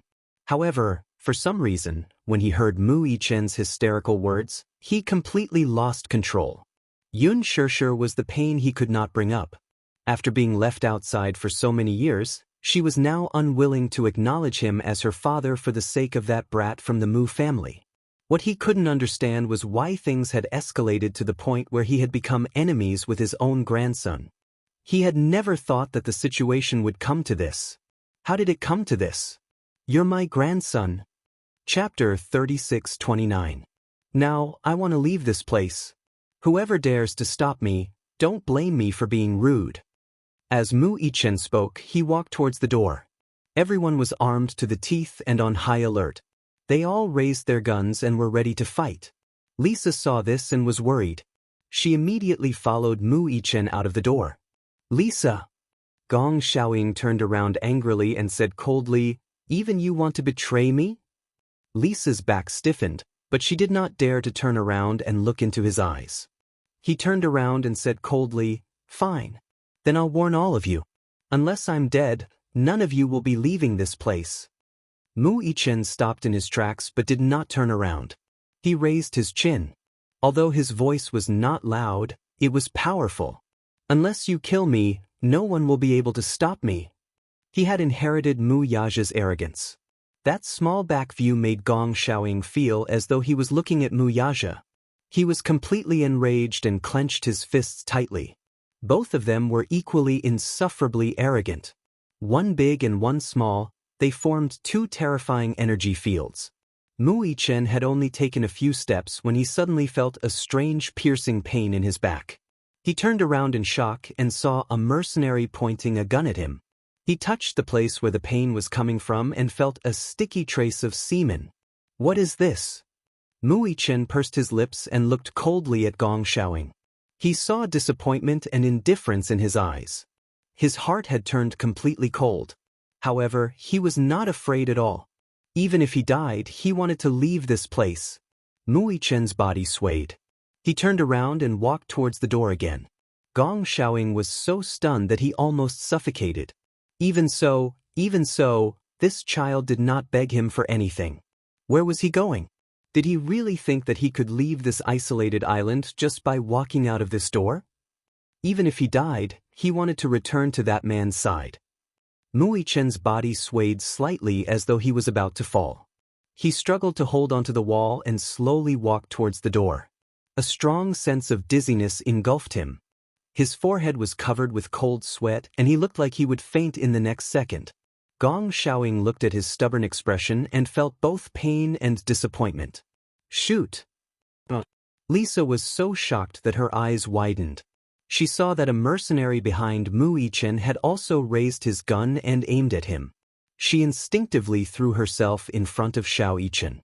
With a swoosh, an egg pierced her skin. She groaned and furrowed her eyebrows. Mu Yichen heard her painful voice and furrowed his eyebrows. Before he could turn around, he blacked out and knelt on the ground. He wanted to stand up but Lisa fell into his arms. "Lisa, Li." Mu Yichen's gaze froze and he also fell to the ground. In the night, a pair of frightened eyes suddenly opened. Yu sat up from the bed in shock. He instinctively held onto his abdomen where there was still a faint stinging pain. It was so painful as though he had been shot by a bullet. He dreamt that he was imprisoned in a cage and desperately wanted to escape. However, he was surrounded by countless black shadows. Soon after, he felt that he had been shot many times and woke up from his dream. When he woke up, his back was covered in cold sweat. Chapter 36:30. What was going on? Why would he have such a dream? Yu held his forehead. His temples were throbbing and his veins were popping as if they were about to explode. "What's going on?" Yu tapped his temples in pain. When he got up, he heard a clear cry coming from next door. "Boo-hoo, boo-hoo." It was Yueyao's voice. Yu got out of bed and opened the door. Yueyao's room was next door. He walked in and turned on the lights. He saw a pair of small hands clutching the crib and her little legs kicking in aggrievedly. He walked to the bedside nervously and saw Yueyao crying so hard that her face was red and her eyelashes were stained with tears. Yu bent down slightly and carried her in his arms, lifting her up gently. Now that he had learned how to carry a child, he could carry Yueyao comfortably. Surprisingly, when he carried Yueyao, Yueyao stopped crying. She widened her eyes curiously. The corners of her eyes were filled with tears. When she blinked her eyes gently, the tears started to flow. However, just as the tears started to flow, Yueyao opened her mouth and revealed 2 snow-white front teeth as she laughed. She laughed so happily that she reached out her little hand that was covered with her saliva and touched his face. Yu frowned and pushed her hand away in disdain. He muttered, "Don't touch my face with your dirty hands." He patted her little hand and Yueyao retracted her hand in pain. She pursed her lips pitifully and looked like she was about to cry. "Boo-hoo!" She curled her little hand and stared at him innocently. She looked like she wanted to say something. However, she had not learned how to speak yet and could only babble out a few clumsy words. "Brother, hug." Yueyao carefully reached out her chubby little hands and opened them, asking for a hug. "Brother, hug me." Yu was stunned. He looked at Yueyao and then looked at her fingers that were covered in saliva. He frowned. Even though he was disgusted, he still held her wrist and held her little hand. Yueyao tried to scratch his face. Her wet saliva was all over his face. At this moment, Yueyao finally stopped crying. She grinned as she grabbed his face. She couldn't bear to let go of it. Yueyao smiled even more happily. Yu touched her face. Suddenly, he heard Yun Shirshir's voice from behind him. "Why are you awake to wake up?" He turned around and saw Yun Shirshir standing at the door. Her expression was gentle. Yu was a little embarrassed and wanted to put Yueyao down. However, Yueyao clung to his clothes like a clingy kitten, unwilling to leave him. Yun Shirshir was a little surprised. She said with some surprise, "Yueyao likes to stick to you so much? She doesn't like to be hugged." Yu was stunned. "Oh, is that so? You don't remember? When she was young, she would kick her legs and cry if anyone hugged her for too long. You and I were the only ones who were closest to her. I didn't expect that after you left for more than a year, she would still like to stick to you." When Yu heard this, he didn't know why, but he felt a surge of warmth in his heart. "She's hungry." Yun Shirshir walked over and said to him, "Carry her. I'll warm up the milk for her." Yu didn't say much. He only responded softly, "Okay." Chapter 36-31. Yu lowered his head and looked at Yueyao in his arms. His gaze softened. "Call me big brother." Yu pinched her fleshy paw. Her soft touch made him feel an inexplicable sense of tenderness. However, she didn't do it when he asked her to. As though she didn't understand what he said, she tilted her head and blinked her clear eyes. She stared at Yu with a confused expression. "Didn't you call me big brother just now?" Yu shook her little hand and said, "Call me big brother again." Yueyao babbled as she clutched his face. Her gaze suddenly landed on his chest. She opened her mouth wide, revealing her pink and tender gums. Suddenly, she opened her mouth wide and bit down on his shirt. Yuyu's face turned pale. He told her stiffly, "I don't have any milk for you." However, Yueyao didn't understand him. Her little hands clawed at his shirt and her little mouth bit his shirt. Her saliva stained his shirt. When Yun Shirshir came in, she saw Yu standing helplessly by the crib. Yueyao was biting his shirt as though she was drinking milk.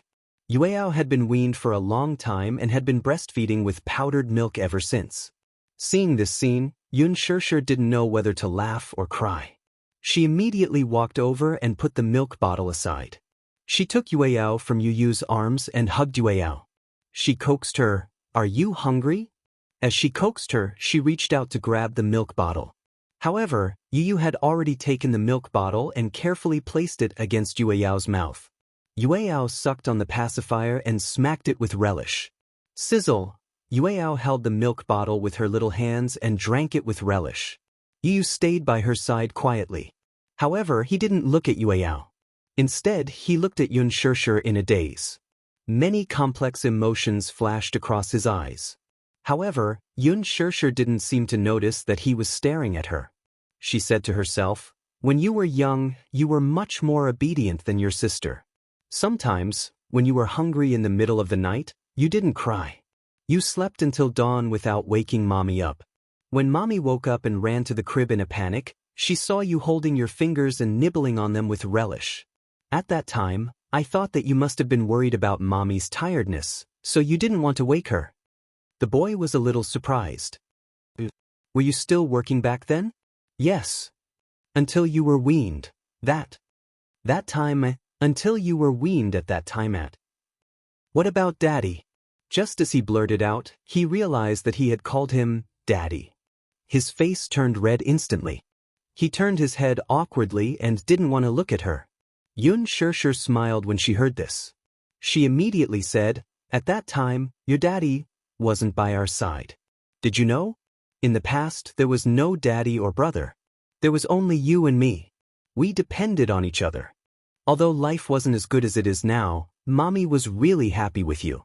As she spoke, she recalled the happy past. Yun Shirshir's eyes suddenly stung. She blinked her eyes and forced her tears away. She retreated and turned to look at Yu. However, he was also staring at her without saying a word. Yun Shirshir took a deep breath and said, "Don't leave Mommy again, okay?" Chapter 36-32. Yu's expression was calm, but his heart was in turmoil. She said, "Don't leave me again." Why was it that when he heard those words, his heart was so moved? Especially when he heard the words, Yu, he felt his heart burning. Countless chaotic thoughts flooded his mind in an instant. He abruptly rose to his feet and turned around. Just as he was about to leave the room, Yu suddenly let go of the milk bottle and looked at him. She called out in a childish voice, "Big brother." Yu did not stop and walked back to the room. When Mu Chen woke up, he opened his eyes and saw that his surroundings were bright. He looked around and wanted to move, but he realized that he was tied to a chair and could not move at all. Mu Chen lowered his head and saw himself sitting on a chair. His hands were cuffed behind his back, and his legs were chained to the back of the chair. His body was also chained to the back of the chair. What was going on? Wasn't he shot? He looked around and finally saw that he was in a dark room. A beam of light shone down from the top of his head, and it was so bright that he could not open his eyes. Xiao Yichen tried his best to open his eyes and forced himself to adapt to the strong light. He looked at Lisa beside him, who was also tied to a chair. Her head was lowered and she was still unconscious. Mu Chen looked at her back and saw that the wound was not deep. If it was a real bullet, it would not have left such a shallow wound. He carefully recalled that when he was shot, he fainted and was unconscious. Mu Chen immediately realized that Gong Xiaoying must have ordered him to shoot with a tranquilizer gun. Could it be that they were shot with a tranquilizer gun? Xiao Yichen tried to call out to Lisa. Lisa, you're awake." A heavy voice suddenly interrupted his train of thought. Mu Yichen spun his head around in shock, only to see Gong Xiaoying standing in front of him and judging him from above. When he saw Gong Xiaoying, anger appeared in his eyes. He struggled and shouted, "What did you do to Lisa?" Gong Xiaoying said coldly, "Don't worry, she's not dead." When Mu Yichen heard that, he asked suspiciously, "You used a tranquilizer gun? You even know about tranquilizer guns. You're not simple." Gong Xiaoying pulled a chair over and sat down. He sighed and said, "My two grandsons, one is good at martial arts, one is smart, and the other is good at martial arts. It's really an eye-opener." "Grandsons?" Mu Yichen mocked, "I didn't acknowledge you as my grandfather. This lord, you'd better not be so sentimental. I'll never acknowledge you as my grandpa." Gong Xiaoying did not exchange pleasantries and went straight to the point. "Where's Gong Fan?" Mu Yichen retorted, "Do you think I'll tell you? Besides, you're asking the wrong person. I don't know any Gong Fan. I don't need you to tell me. Since you've swapped identities, Gong Fan must be in the Mu family now." Mu Yichen snorted coldly, but he was a little flustered. Gong Xiaoying looked at him calmly. When he saw that he did not look at him, he said helplessly, "You're my grandson and I'm your grandfather. No matter how you deny it, it's a fact that can't be changed. You don't have to be so cold to me. It won't do you any good." Chapter 36-33. Mu Yichen was a prideful person. After all, he was Mu Yaja's son and had inherited Mu Yaja's arrogance. However, in front of Yun Shirshir, Yu, and Mu Yaja, he had always been a warm boy. However, in front of outsiders, he was a miniature version of Mu Yaja. How could he bow down to Gong Xiaoying? Whether it was threats or coercion, Xiao Yichen would never give in to him. When Gong Xiaoying heard this, the muscles on his face twitched and he was furious. He finally lost control of his emotions and stood up. Glaring at Xiao Yichen, he said, "I'm not threatening you. I'm not trying to scare you. If I can erase you use memory, I can erase yours too." It would have been better if he hadn't mentioned this. When he did, Xiao Yichen shouted at him furiously, "You're the one who erased you use memory. Just based on this, don't expect me to acknowledge you. Gong Xiaoying, in the past, I respected you because you were Mommy's biological father and my grandfather. Whether you admit it or not, I respected you. However, it doesn't mean that you can bully others. What right do you have to erase you use memory? What right do you have? Don't you love Mommy the most? If you love Mommy, why would you do something that would make her sad?" Gong Xiaoying was stunned and looked at him in surprise.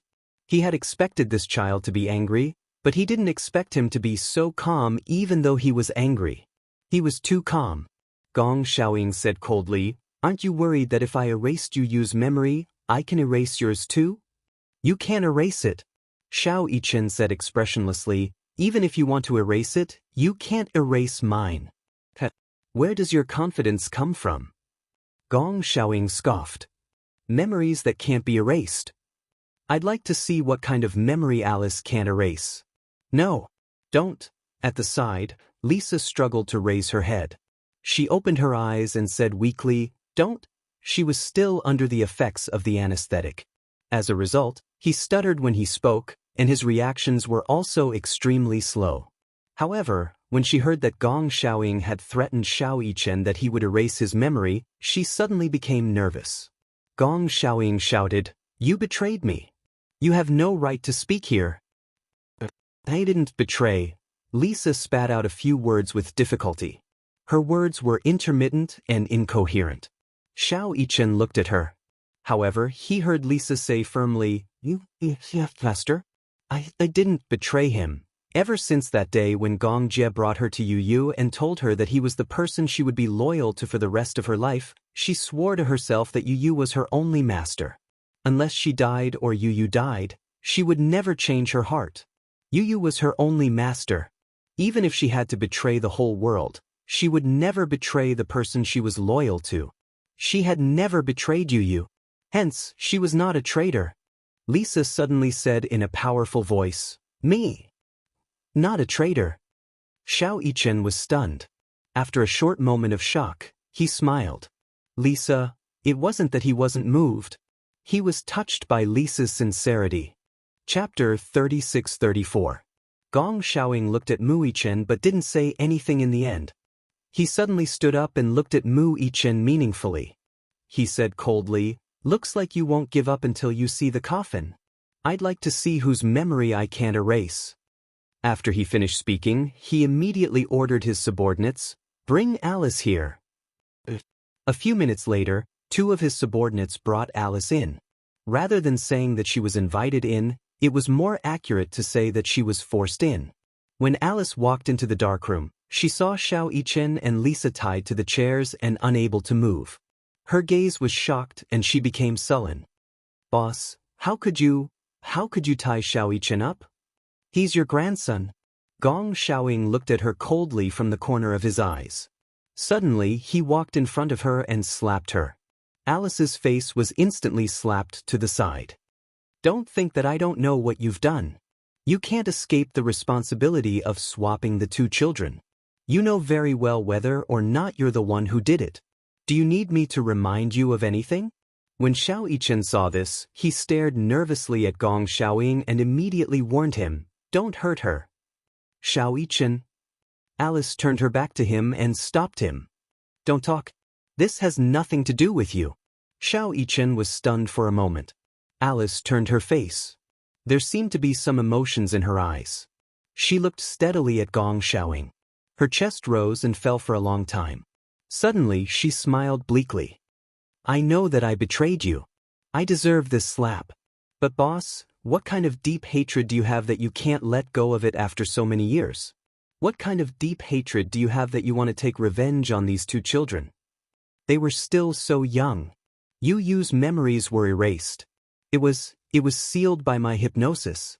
However, ever since his memories were sealed, there wasn't a single day that I didn't regret it.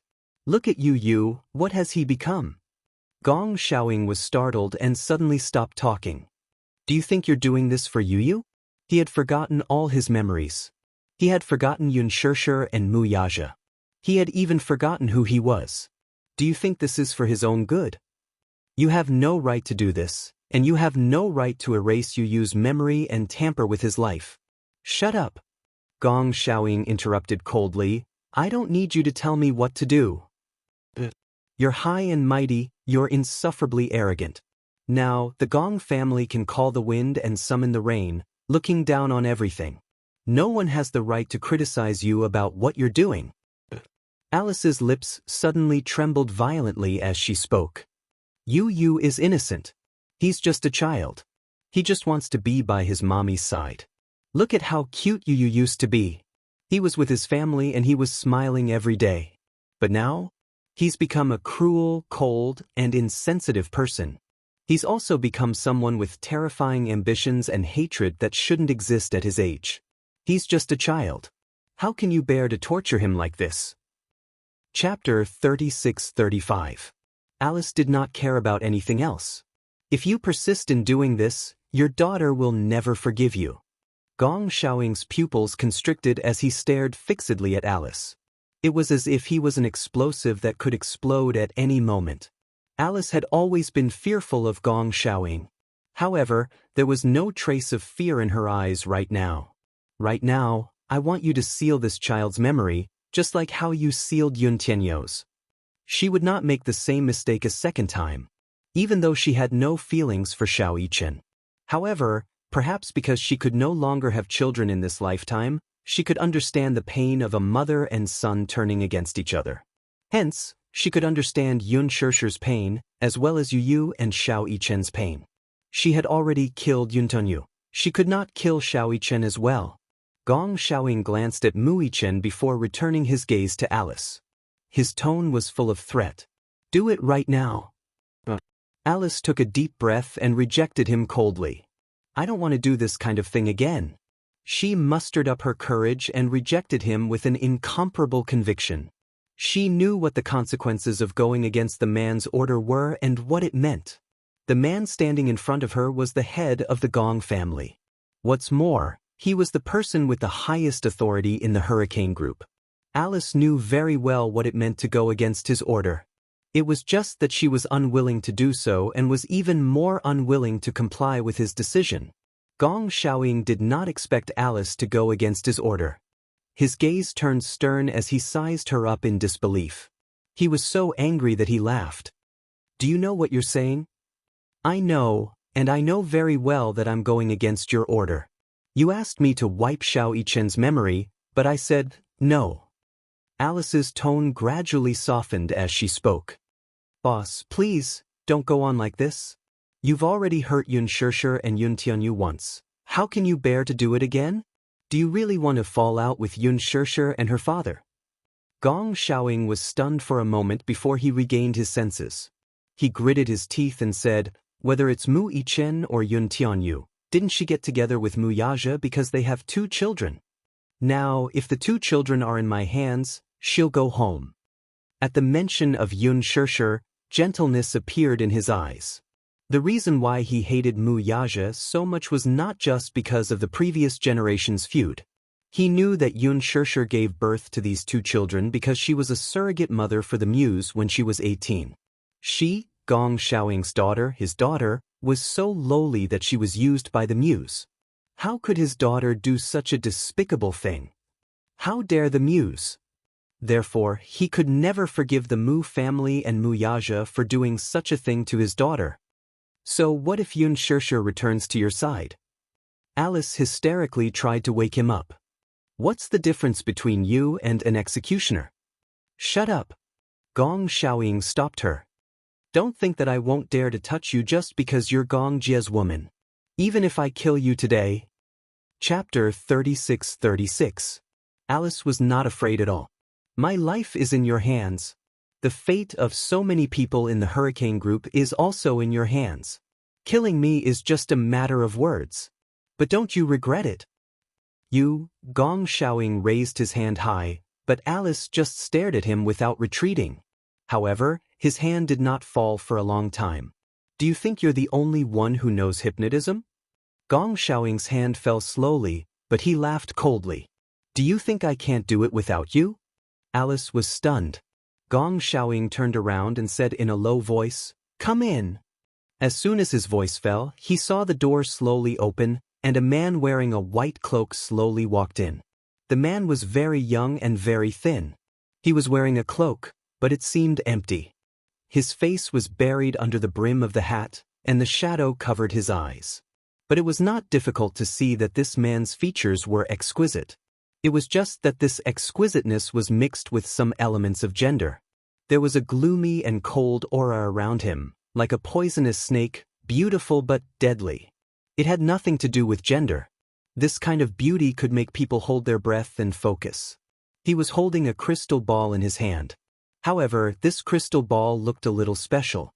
Inside the transparent glass, there was a ball of purple fog, swirling and rolling.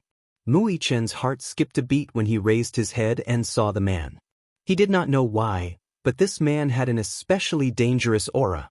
As the man walked in, he took off his hat. His face was exposed to the air. It was feminine but beautiful. When Alice saw him, she sucked in a breath of cold air. Master, senior? Back then, she had studied hypnotism under a master hypnotist. There were only a few students under the master's name. Hypnotism also required talent. There were not many people who had this kind of talent. It could be said that it was 1 in a million. As for this man, he was one of her senior martial brothers. His hypnotism skills were above hers. How could it be her? The man glanced at her and acted as if she didn't exist. He walked to Gong Xiaoying and nodded slightly in greeting. Unless he was hypnotized, he was usually very quiet and did not speak much. However, as soon as he spoke, the first sentence he said was enough to bewitch the mind of the person who was being hypnotized. His voice seemed to have a unique magic power. Sometimes, Alice felt that his hypnotism was not hypnotism, but a kind of magic that could not be explained by scientific means. "Senior, why are you here?" The man turned around and finally saw her. His deep eyes were like a dark black jade without any luster, but like a bottomless pool of water. Just a glance, it seemed to be able to suck one's soul. Gong Xiaoying said coldly, "Seal up all of that child's past memories, do you understand?" The man nodded gently. It was just one word, but it was as cold as the ice and snow of the North Pole, causing people to feel a chill in their hearts. "Senior, you can't do that," Alice said in a panic. "You can't erase this child's memory, Senior. Take her away." Gong Xiaoying ordered impatiently. Chapter 36-37.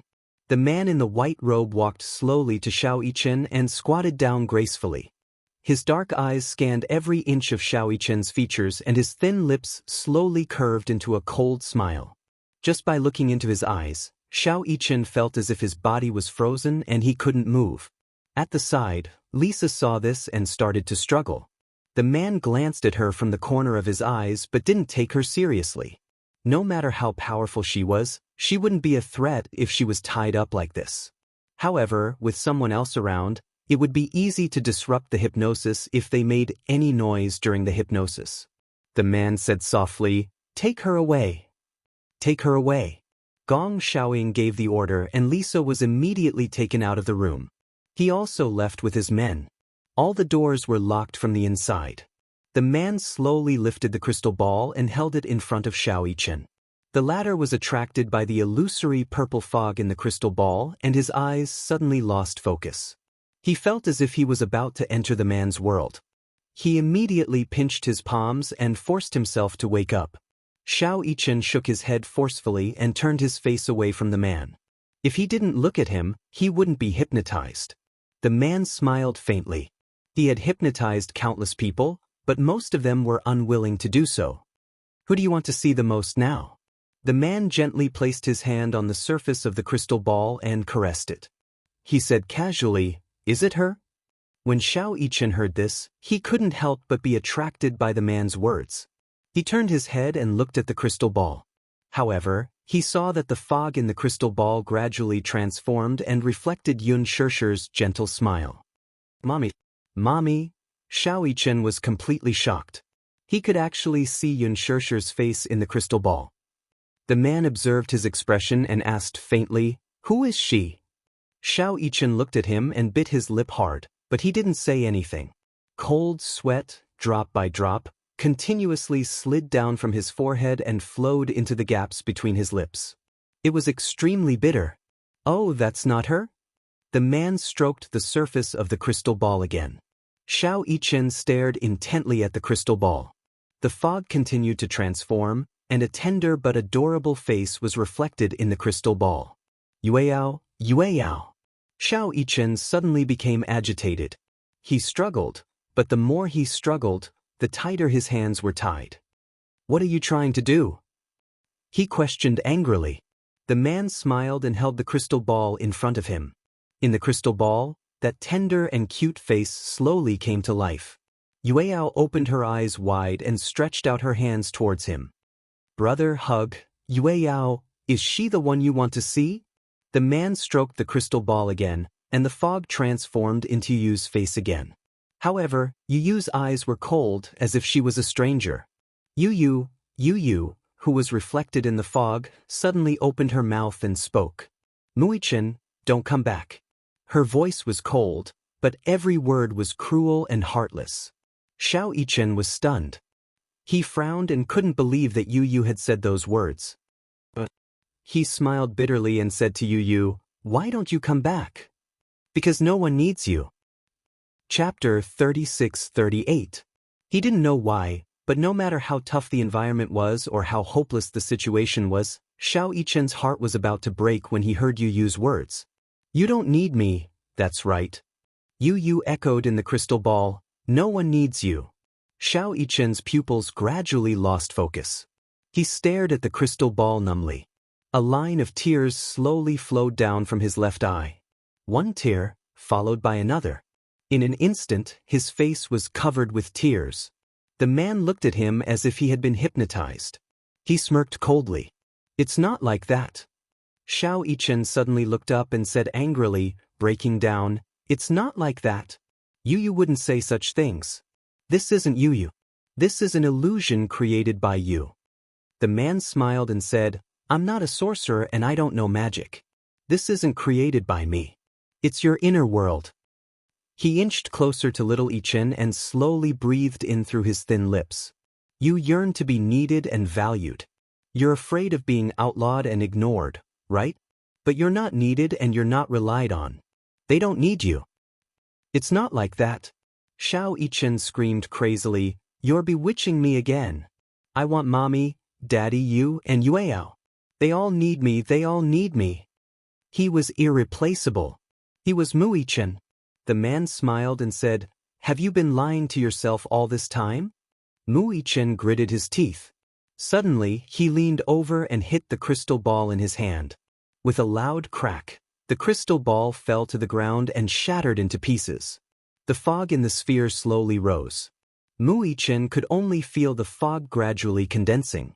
Finally, it transformed into Yu's appearance. A living Yu was standing right in front of him, as if he could reach out and touch her.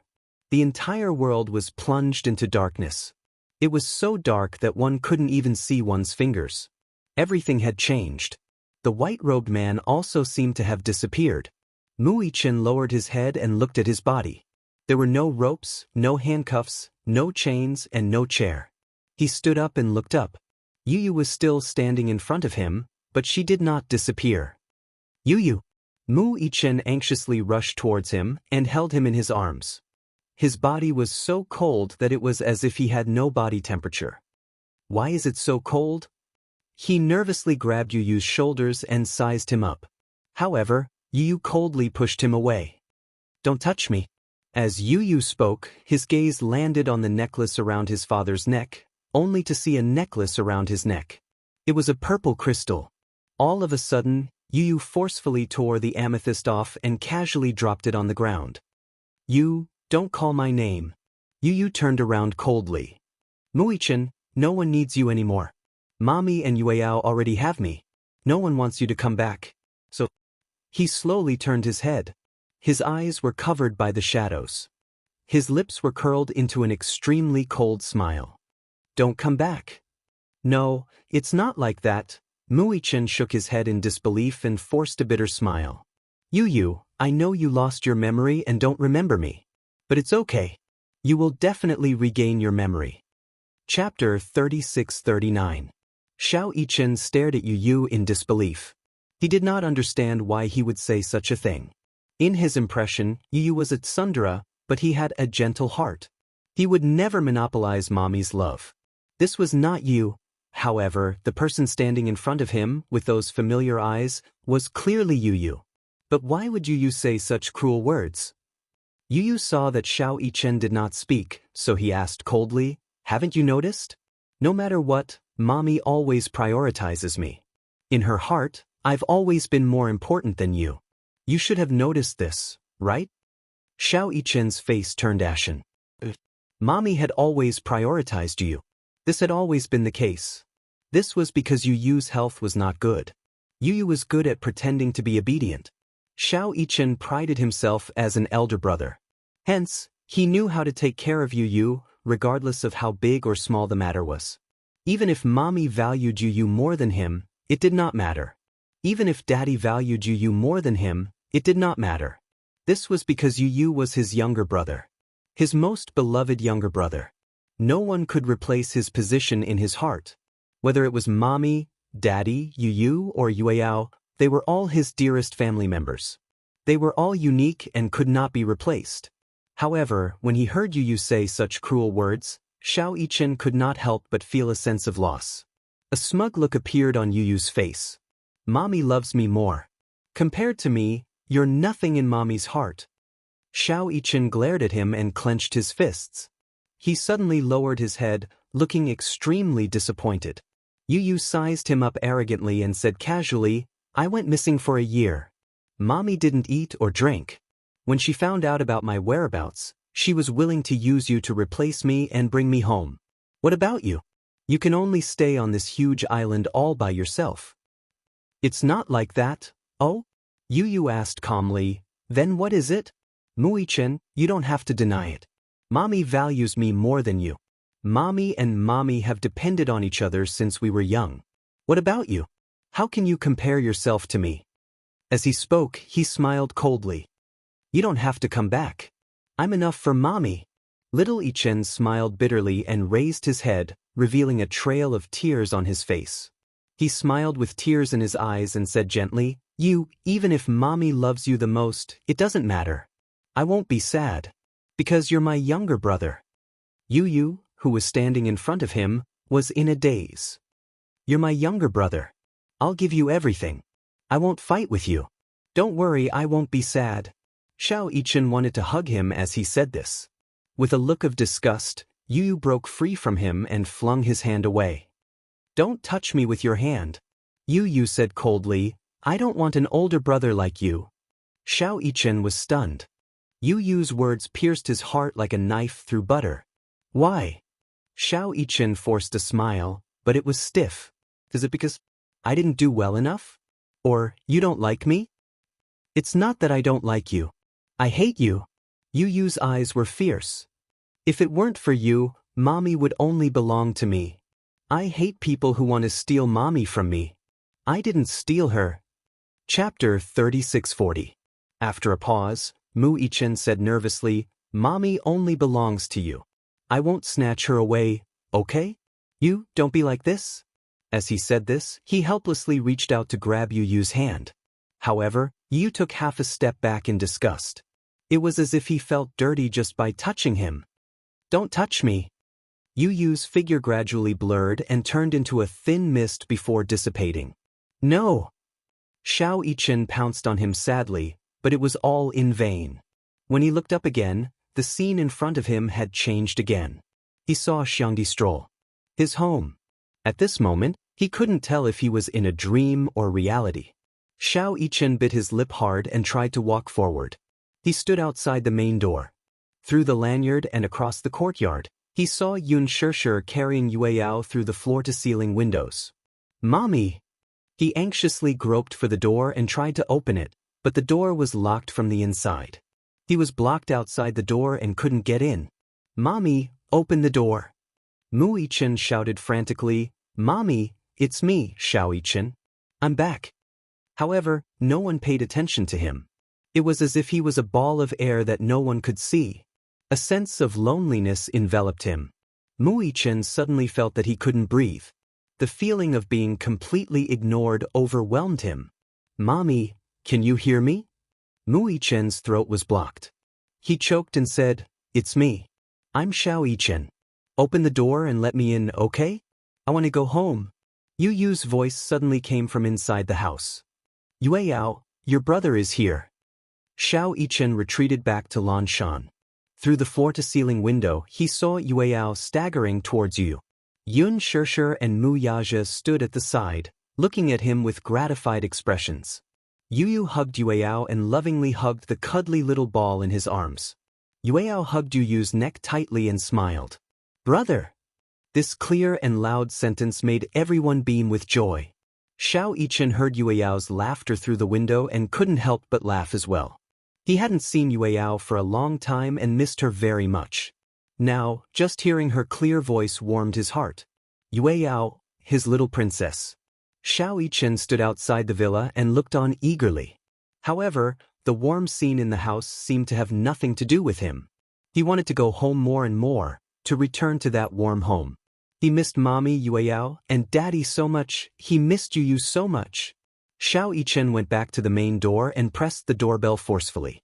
However, no matter how long he pressed it or how many times he pressed it, no one answered him. Outside, the cold wind gradually became bitterly cold. He was shivering from the cold. Mu Yichen couldn't wait any longer. He nimbly climbed over the door and walked to the floor-to-ceiling window. Standing outside, he gently knocked on the door and window and smiled gently. "Mommy!" "Yu! Daddy, Yueyao." Xiao Yichen tidied his clothes seriously and smiled. "I'm going home." Everyone in the house suddenly fell silent. Yun Shirshir and Mu Yaja turned around. Yu also turned around with Yueyao in her arms. However, when her gaze landed on Xiao Yichen, her expression immediately turned cold. Chapter 3641. Yu walked to the floor-to-ceiling window and pulled the door open. He asked coldly, "Why did you come back?" Xiao Yichen's smile froze. He said in a daze, "Because this is my home." "This is not your home. This is my home. Get out." Yu pointed at the door and said coldly, "You're not welcome here." "How could this be?" Xiao Yichen gasped and looked at Yu. However, he heard Yun Shirshir's cold voice. "Don't stand here. You're an eyesore." He looked in the direction of the voice and saw Yun Shirshir walking towards him. Xiao Yichen reached out his arms and wanted to hug her. However, Yun Shirshir slammed the window and locked it from the inside. Xiao Yichen was once again locked outside the door. He was dumbfounded. "Mommy," Yun Shirshir said disdainfully through the floor-to-ceiling window, "don't come back. I don't want to see you." "Why?" Xiao Yichen finally panicked. He anxiously knocked on the door and window as tears streamed down his face. He cried painfully. Mommy, it's me. I'm Xiao Yichen. Did I do something wrong? Why don't you want to see me?" Mommy? The man in the white robe stood up slowly. He held the crystal ball in his hand and stared coldly at Mu Yichen, who was tied to the chair and had already entered a hallucination. Mu Yichen leaned against the back of the chair and closed his eyes. His brows were furrowed as he kept muttering, "Mommy? Don't leave me. Mommy." From the moment he broke the crystal ball, Xiao Yichen had already entered a hypnotic environment. Everything he saw was a hallucination that he had created. The highest level of hypnotism was to dig out the deepest, darkest part of a person. Everyone had their darkest side. Even Xiao Yichen was no exception. In the deepest part of his heart, there was a fatal fear. In reality, Xiao Yichen looked cheerful, gentle, and adorable on the outside, but he didn't realize that deep down he was afraid of losing Yun Shirshir's attention. He had always known that Yun Shirshir placed more emphasis on Yu. It was difficult to balance a bowl of water. It was hard to be fair when it came to doting on two people. Xiao Yichen had always known that Yun Shishir took care of Yu more.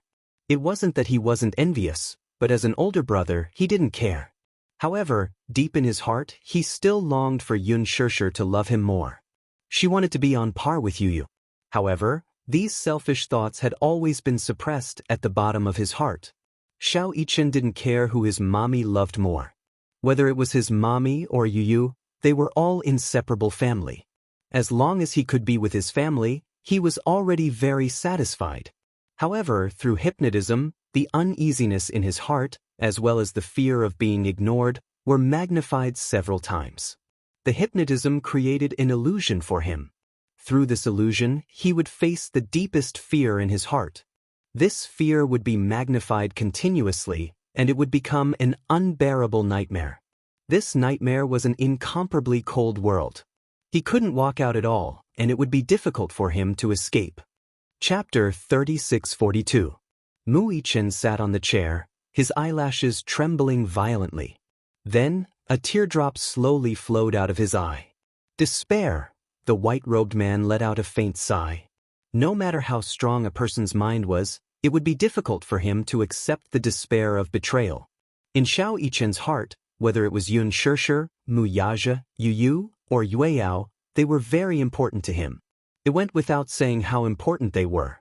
Entering such a despairing illusion must be very despairing. The white-robed man scrutinized his face. Suddenly he sensed something strange. Xiao Yichen's expression gradually softened.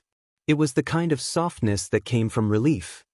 Yueyao, as he softly muttered her name, his lips curved into a doting and warm smile. He seemed to be relieved. What's going on? The white-robed man stared at him in shock. He had entered his hypnotic illusion. An experienced hypnotist could easily enter the hypnotized person's environment. He entered Xiao Yichen's illusion and saw Xiao Yichen standing alone at the entrance of the villa. He looked like an orphan who had been abandoned by the world. His back view was bleak and lonely. However, he hid in the bushes outside the villa. He leaned against the railings and looked at the courtyard. The man walked to his side. He could see through the illusion and see the scene in Xiao Yichen's imagination. Xiao Yichen could not see him. He could also see what he could see through little Yichen's eyes. In the courtyard, Yu sat on the swing. Yun Shishir stood beside him and gently pushed him. Yu was having fun and let out a string of bell-like laughter. Ah, mommy, higher. Higher. But Yun Shishir laughed and pushed him higher. Mu Yaja stood to the side with Yueyao in his arms, watching everything with a gentle gaze. The family of four, without Xiao Yichen, was still happy and harmonious. Xiao Yichen didn't dare to rashly barge in again and disturb the peace. He stood guard outside the door and secretly watched this scene, but his heart was filled with happiness. Especially when he heard Yu's crisp laughter, the smile on his face deepened. Be careful. Even though he knew that no one could hear him, he was still worried that the swing would swing too high and Yu would accidentally fall. From the anticipation and envy in his eyes, it could be seen that he really wanted to join them. However, he didn't dare to destroy this beautiful moment. He knew that he was no longer welcome and was no longer accepted. However, he still harbored a tiny bit of hope. Even if he were to hide in a corner where they couldn't see him, he would still be satisfied watching this scene. The white-robed man was a little shocked. He squatted down and scrutinized Mu Yichen. It was hard to imagine that such a child would not feel unjust and indignant because of such a cold dream and fantasy. Would he not be angry? Everyone ostracized him, distanced themselves from him, and treated him coldly. His most beloved younger brother said to him, "Don't come back." His most beloved mommy said to him, "We don't need you anymore." His most trusted daddy said coldly, "Get lost. I don't want to see you." Was he really not sad at all? He was betrayed by his family and did not feel any sense of loss or despair. Was he really? Chapter 3643. The white-robed man followed Xiao Yichen's gaze. The scene in front of him was heartwarming and warm. However, the illusion that he had created for Xiao Yichen was not like this at all. Could it be that Xiao Yichen had used his own willpower to tamper with the illusion? An experienced hypnotist would create an illusion to lure the hypnotist into a false illusion. The betrayal of one's loved ones and the abandonment of one's family. In this way, the hypnotist would begin to doubt himself and eventually abandon all of his memories. Yu had witnessed those cruel memories and had begun to doubt himself.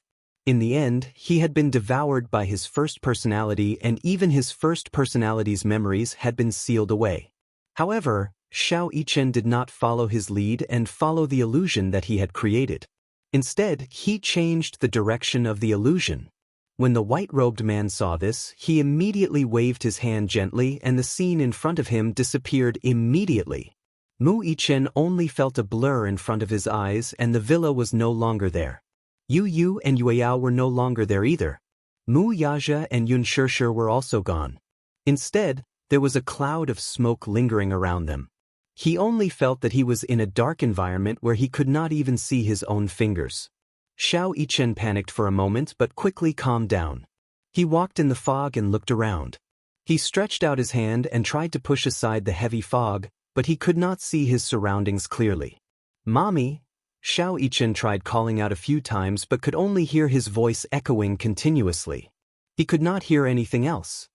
Yu. He carefully walked through the fog but could not see any trace of anyone. It must be a nightmare. It must be a nightmare. Xiao Yichen kept telling himself in his heart, hoping that he could wake up from the nightmare as soon as possible. However, in the blink of an eye, he vaguely saw a snow-white figure in front of him. "Who's there?"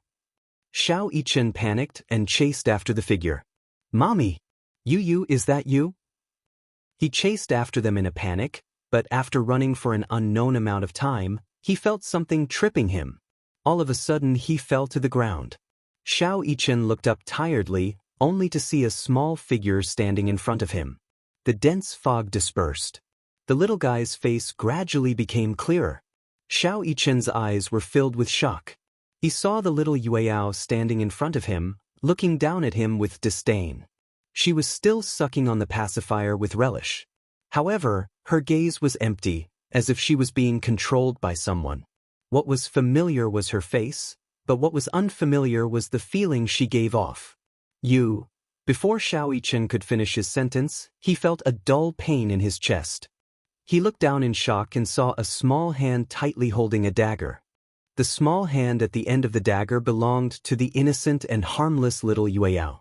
She ruthlessly stabbed the dagger into his abdomen, but a creepy smile appeared on her face. The corners of her mouth cracked open, and the pacifier fell to the ground. However, she laughed even more happily and let out a crisp laughter that was like the sound of nature. "Ha, so much blood." Little Yueyao retracted her hand and wiped the blood off her face. She smiled innocently. However, in such an environment, coupled with her smile, it was hard not to shudder. Chapter 3644. Xiao Yichen gently clutched his abdomen. He accidentally used too much force and blood started to flow out. Why? He stared at Yueyao in disbelief. He didn't know why the little sister he had always doted on would suddenly stab him so cruelly. Why? Yueyao looked at him. Her gaze instantly became fierce and cold. She said in a childish voice, "I'm going to kill you." "Why?" Xiao Yichen shook his head and smiled bitterly. "No, you're not Yueyao. Yueyao wouldn't do this to me." "She wouldn't?" Xiao Yichen's body suddenly froze. The muscles on his back started to twitch uncontrollably. He stood up with difficulty and lowered his head. Another sharp dagger pierced through his body from behind. Little Yichen staggered a step and swayed as he turned around, only to see his younger brother's face, which was as cold and terrifying as a malicious spirit's. "Didn't I tell you not to come back?" Yu shouted at him in a shrill voice. "Didn't I tell you to get lost? Why did you come back?" Xiao Yichen looked at Yu. He clenched his teeth and started to cry. Tears trickled down her cheeks and flowed down her face. He stubbornly wiped his tears and said in a hoarse voice, Yu, don't do this. I'll kill you. I'll kill you." Yu suddenly pulled out the dagger and kept approaching him. "Mu Yichen, after I kill you, Mommy will belong to me completely. I won't have to worry about anyone else stealing Mommy's love from me. Without you, Mommy will only dote on me." Little Ichen's throat churned as the taste of blood gushed out of his throat. He swallowed hard to suppress the taste of blood and explained, "No. I'm not trying to snatch your mommy away from you. Yu, I'm your brother. I'm your brother." "Shut up." Yu shouted at the top of her lungs, "You're not my brother. I told you to shut up. I don't have a brother like you." As he spoke, he gripped the dagger tightly and approached Xiao Yichen. "Don't." Xiao Yichen kept crying and begging. With his strength, whether he was in a dream or seriously injured, he was fully capable of capturing the frail child in front of him. But he couldn't bear to. He couldn't bear to hurt Yu. Even if he was covered in injuries, he did not want to hurt Yu at all. "Yu, I'm your brother, don't be like this. Open your eyes and take a good look." Unwilling to let him go, Yu grabbed the man's collar with one hand and stabbed the dagger into his flesh mercilessly. Little Ichen let out a muffled groan as blood seeped out from the corner of his mouth. He gripped Yu's shoulder tightly. Due to the excruciating pain that almost numbed his nerves, he subconsciously wanted to push Yu to the ground. However, after a short while, the strength in his hands suddenly relaxed. Xiao Yichen smiled helplessly. No matter what, he could not bear to hurt his brother. "It's okay if you don't remember me." Little Yichen uttered these words with much difficulty. He clenched his fists tightly as he endured the suffocating pain. His back was drenched in cold sweat. With a numb expression, Yu stabbed the man again and again with the dagger. Chapter 3645. Yu's ferocious face kept getting bigger and bigger in front of him. His eyes were bloodshot and they seemed to have dyed his eyes red. Xiao Yichen's body gradually went limp and he fell to the ground. He couldn't count how many times he had been stabbed. Yu didn't attack his vital points. He only knew that Yu was his younger brother. Even if he didn't recognize him, hurt him, and wanted to kill him, he couldn't hurt Yu. "Yu," Xiao Yichen choked and said, "It's me. Open your eyes. Open your eyes and take a good look." "Yu, it's me." "Mu Yichen." Yu stabbed him for the last time. He smiled coldly and said expressionlessly, "I know you're Mu Yichen." Mu Yichen was stunned. "Do you think I've lost my memory? What a joke. I only used you to chase you away from Mommy. Now, I've returned to Mommy's side. As for you, you'll die a horrible death here." Mu Yichen froze. He shook his head vigorously and forced a smile. "No, it's not like this." Before he could finish his sentence, Mu Yichen vaguely heard the sound of high heels not far away. Her high heels made an extremely pleasant sound when they hit the ground. However, such a cold sound was unavoidably a little creepy in such an environment. Mu Yichen looked in the direction of the sound and saw a woman in a snow-white dress. She was walking slowly toward him through the thick black fog. "Mum." Xiao Yichen stared blankly at the voice and forced a smile. "Mommy." As the footsteps approached, Yun Shirshi's tall and slender figure gradually came into view. "Mommy." Xiao Yichen sat up agitatedly. He couldn't stand up at all. With so many injuries, just sitting up took all his energy. Yun Shirshir walked over and squatted beside him. Her eyes were filled with tenderness as she gazed at his face and gently caressed his cheek. "Does it hurt?" she asked softly, with a touch of soothing emotion. Little Yichen smiled and immediately replied, "It doesn't hurt, no." Yun Shirshir's gaze fell on the wounds on his body. She gently caressed his wounds with her slender hand and suddenly, she pressed her hand hard. Blood immediately gushed out. "Ouch!"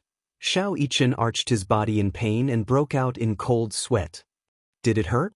Yun Shirshir smiled apologetically and immediately, she hugged him gently.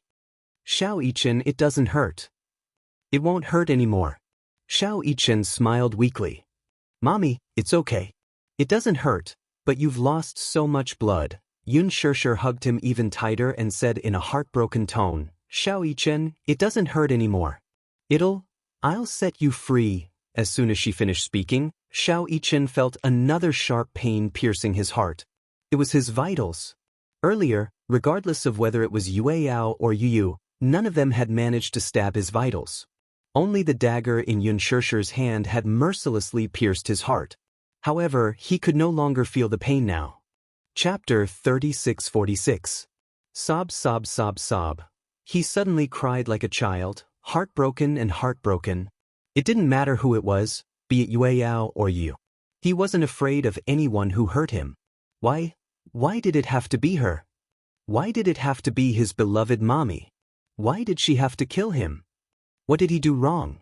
Xiao Yichen hugged Yun Shirshir tightly and cried sadly. Why? Yun Shirshir stared at him coldly. Xiao Yichen howled sadly. Why are you doing this to me? What did I do wrong? I'm Xiao Yichen. I'm your Xiao Yichen. What did I do wrong? Mommy, you can't do this to me, you can't? The door to the secret room slowly opened. Gong Xiaoying strode in and saw the white-robed man standing expressionlessly with a crystal ball in his hand. He silently looked at Xiao Yichen, who was sitting on the chair. At that moment, Xiao Yichen was still immersed in his nightmare. He kept shaking his head as though he couldn't believe it. He muttered something under his breath. Gong Xiaoying listened carefully. He kept asking, why? He stood up straight and looked at the white-robed man. He asked calmly, how's the progress? Sure. The white-robed man raised a finger, indicating for him to keep quiet. Gong Xiaoying controlled his temper and didn't say anything. The white-robed man said, I've already created the scariest illusion for him. He won't be able to escape once he enters this illusion. No matter how strong a person's willpower was, it would be difficult to turn the situation around. Moreover, he was just a child. Gong Xiaoying's lips curled into a smug smile. However, he suddenly noticed that little Yichen's furrowed brows were gradually smoothed out. Even his lips were faintly arched. The white-robed man widened his eyes in surprise. What was going on? He seemed to be smiling. How could he smile so freely in such a dream? The white-robed man immediately raised the crystal ball and compared it to Mu Yichen's face. Through the crystal ball, he was able to peek into his dream. In the dream, it was still the same desolate scene. Xiao Yichen hugged Yun Shirshir so tightly that it was as if he was afraid that she would disappear. Even Yun Shirshir was flabbergasted. She didn't understand why he was still holding her so tightly when she hurt him like this. Xiao Yichen smiled, but tears continued to flow down his cheeks. When he opened his eyes, there were still a few drops of tears on his eyelashes. Mommy, I missed you so much. When he said these words, all of the defensive lines were finally defeated. He didn't know if this was a dream or reality. He didn't know if the wounds on his body were fatal. He didn't know if he would die. He also didn't know if the person who stabbed him in the heart was his real mommy or a fake mommy. Even if it was fake, at least he could see her face. However, if he was really going to die, he greedily wanted to hug her for a moment longer. Mommy, I missed you so much. As Xiao Yichen spoke, he choked up again. He forced himself to smile and said in a hoarse voice, Take me home, okay? Yun Shirshir was stunned and didn't say anything. Mommy, I missed you so much. I also missed you, Yue Yao and Daddy. Chapter 3647. Xiao Yichen hugged her tightly and refused to let go. He was afraid. He was afraid that this would be the last time he would see Yun Shirshir. He was in a nightmare, so it was hard for him to realize that he was in a dream. The many wounds on his body were just an illusion. He really thought that he was about to die. Therefore, he only wanted to be able to hold her for a little longer before he died. If he died in his mommy's arms, he would have nothing to fear. Yun Shirshir froze all of a sudden. Yu and Yue Yao, too, froze as if they were frozen in time. These three figures were all illusions created by the white-robed man. All of their actions were under the control of the white-robed man. They were frozen because the white-robed man did not know how to proceed with the hypnosis. He suddenly realized that Xiao Yichen was an extremely difficult person to deal with. Normally, even if one had extraordinary willpower, one would lose all hope and trust in life because of these cruel illusions. However, Xiao Yichen's thoughts were not affected by these illusions. What did this mean? This meant that Xiao Yichen trusted Yun Shirshir, Yun Tianyu, Yue Yao, and Mu Yaja unwaveringly. What's going on? When Gong Xiaoying saw that the white-robed man had frozen, he reached out to push him. The white-robed man was immediately jolted awake. The moment he woke up, the hypnosis was also dispelled. Xiao Yichen slowly woke up and slowly opened his eyes. As he did so, a teardrop slowly rolled down his face. However, when he saw everything before him, he was instantly jolted awake. Tears of joy. It was a dream. It must be a dream. He recalled that the white-robed man before him was the hypnotist that Gong Xiaoying had ordered to hypnotize him. Did this mean that the scenes he had seen earlier were all illusions in his nightmare? Xiao Yichen had mixed feelings for a moment. He closed his eyes and opened them again. The panic and uneasiness in his eyes faded away and were replaced by an astonishing calmness and wisdom. "You want to hypnotize me?" Xiao Yichen angrily said expressionlessly. "You want to create these illusions to seal my memories, right? So, you use memories were sealed under your hypnosis, right?" Gong Xiaoying's eyes widened in shock. Even the white-robed man beside him was shocked speechless. "What's going on?" Gong Xiaoying looked coldly at the white-robed man and said angrily, "Didn't you say that your hypnosis skills have never failed before? What is this?" The white-robed man could not accept such a failure. He had been a hypnotist for so many years, and he had never failed. Little Yichen was the first target that had not been successfully hypnotized. He could not accept this reality. How is this possible? The ice on the white-robed man's face finally broke and a rare expression other than coldness appeared. Shock, surprise, and disbelief were all present. Gong Xiaoying was so angry that he laughed. "I want to ask you what's going on." The white-robed man shook his head and repeated, "This is impossible. Just now, I must have been disturbed, that's why this happened." Chapter 3648. He continued coldly, "Gong Xiaoying, you don't deserve me to call you grandfather. You don't deserve Mommy to acknowledge you as her father. How could you do such a cruel thing to me and you? Let me tell you, Mommy knows how you treated you. She won't let you off."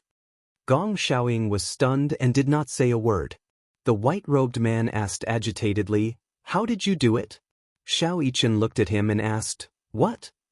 Don't tell me you didn't waver at all?" The white-robed man's voice was soft and gentle. He sounded like a teenager and did not have the maturity of an adult man.